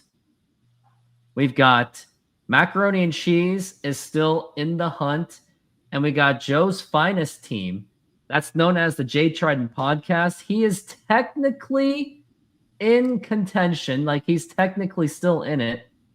And so automatically still in it. And I think Oakland's Gun Club is also still he's about 8 games back or 7 games back, but Peanut Butter Ellie Time would have to really just melt down to lose. Would have to really melt down along with Greg's Great Team. And now here are the scoreboards as of now. I'm an absolute domination. I'm absolutely destroying Craig's team. And then we got Peanut Butter Ellie Time. Looks like he's going to stand his ground. Looks like this will be a standstill. So I think at this point, I think those guys that are, quote, in the hunt are not going to make the playoffs. Yeah, they're probably all eliminated. unless Joe's finest team can do something, but at the same time, he needs Peanut Butter Ellie time to not even score 1 point at all. So that is exactly where we are at. Now, I'm sure you're curious to see who my team is. Well, I know Jordan Alvarez is there. And Diaz is currently out as well. We got Yainer Diaz. Then we got Spencer Torkelson, Brees Terong, Eugenio Suarez, CJ Abrams, Pete Crow Armstrong, George Springer, Jacob Marseille, Geraldo Perdomo, Jordan Alvarez, Christian Walker, Logan Ohape, Cole Young, and Austin Riley sitting on my IL. Then we got Tariq Skubal, Dylan Cease, Mason Miller, Ranger Suarez, Jack Flaherty, and Chris Bassett. Now, out of all of those, which players stand up to you the most? Well, I do see you got a lot of Astros on this team. That is true. There is a lot of Astros. It is also kind of surprising that there really isn't any Mariners on this team other than Suarez, but yeah, who was actually a Diamondback originally, and I got Cole Young still on my team as well. And then on the pitchers, like Mason Miller was supposed to be my hot shot pitcher, but then he struggled with the A's, and now he's playing with the Padres as a setup guy. And are there any other teams that you're interested in looking at? You can show which ones you want. Oh, here's the top team. We'll show you that. Shea Langoliers, Vlad Guerrero Jr., Ketel Marte, Jose Ramirez, Cadane Rafaela, Ronald Acuna Jr., the guy who hates Jared Kelnick, Teoscar Hernandez, Michael Harris, and Byron Buxton. And That's as a for pretty good lineup. That's a pretty good lineup there. And as for pitching, we got Johan Duran, Jeff Hoffman, Uri Perez, Randy Rodriguez, Jeremiah Estrada, Cade Smith, Shane Bieber, Sonny Gray, Freddie Peralta, Brandon Woodruff, and Pablo Lopez. Yeah, pretty good lineup. Though the pitching is a bit, I would kind of that's one that would be on maybe a little bit of the weaker side. And now here is Craig's team, the team that started in the bottom tier. Here's his team. We got Will Smith, Vinny Pasquino, Gleyber Torres, Junior Caminero, Francisco Lindor, Jaron Duran, Anthony Santander, Brenton Doyle, Shohei Ohtani. He was actually the number 1 overall pick. Gunnar Henderson, Yanni Diaz, and Spencer Steer. Pitchers, Blake Snell, Devin Williams, Rafael Iglesias, Hunter Brown, Bowden Francis, Jose Barrios, and Nathan Eovaldi. Which so there's that. He's about to go back on the IL. And now here is Jay Trident Podcast. He's got William Contreras, Jake Cronenworth, Jonathan India, Alec Boehm, Willie Adames, Juan Soto, Brandon Nimmo, Kerry Carpenter, Wilson Contreras, Kyle Schwarber, and Bryce Harper. Then we got Logan Webb, Andres Munoz, Zach Gallen, Nick Pavita, Zach Effen, Bailey Ober, Mitch Keller, Framber Valdez, Tanner Bigby, and Cole Reagans. Yeah, I can see where some of the struggles come in on this. Yeah, pretty much. These guys have struggled. And now here is the last place team known as the Seattle JBL Headphones. And I am just going to go over this team real quickly. And after this, I'm taking off. Here's his offense. Austin Wells, Paul Goldschmidt, Jackson Holiday, Ryan McMahon, Tyler Fitzgerald, Tyler O'Neill, Colton Cowser, Lourdes Gurriel Jr., Josh Lau, Zach Neto, Taylor Ward, and Anthony Volpe. As for there's pitching, only like 3 that were actually good. Logan Gilbert, Zach Wheeler, Michael King, George Kirby, Jacob deGrom, Felix Bautista, and Spencer Schwellenbach. Now, here's the thing. Look at all those ILs. And the problem is in the draft, he literally went. I think he went like six draft picks in a row with pitchers. He waited until the late rounds to draft hitters. Yeah, there's like that was only the crazy 3 part. hitters that you would say, okay, those are good to have on your team. Like maybe Jackson Holiday. Also Paul Goldschmidt. Lotus Gurriel. Yeah, that's pretty much it. So yeah. And then yeah, also hopefully, Ward on the bench. Yeah, so hopefully he gets better in the years and also going forward, but probably not. Wheeler there, because I think Wheeler's out for the season. Yeah, it's true. And he's not coming back for a bit. So that's no good. And then there was already another 60-day IL on there. That's not good. Pretty much. Well, that's going to do it. And I just want to say, everyone, thank you for being on the show. Thank you, Josh, for always being here. You almost led the Mariners to an inspiring comeback, only for the bullpen to just completely blow it.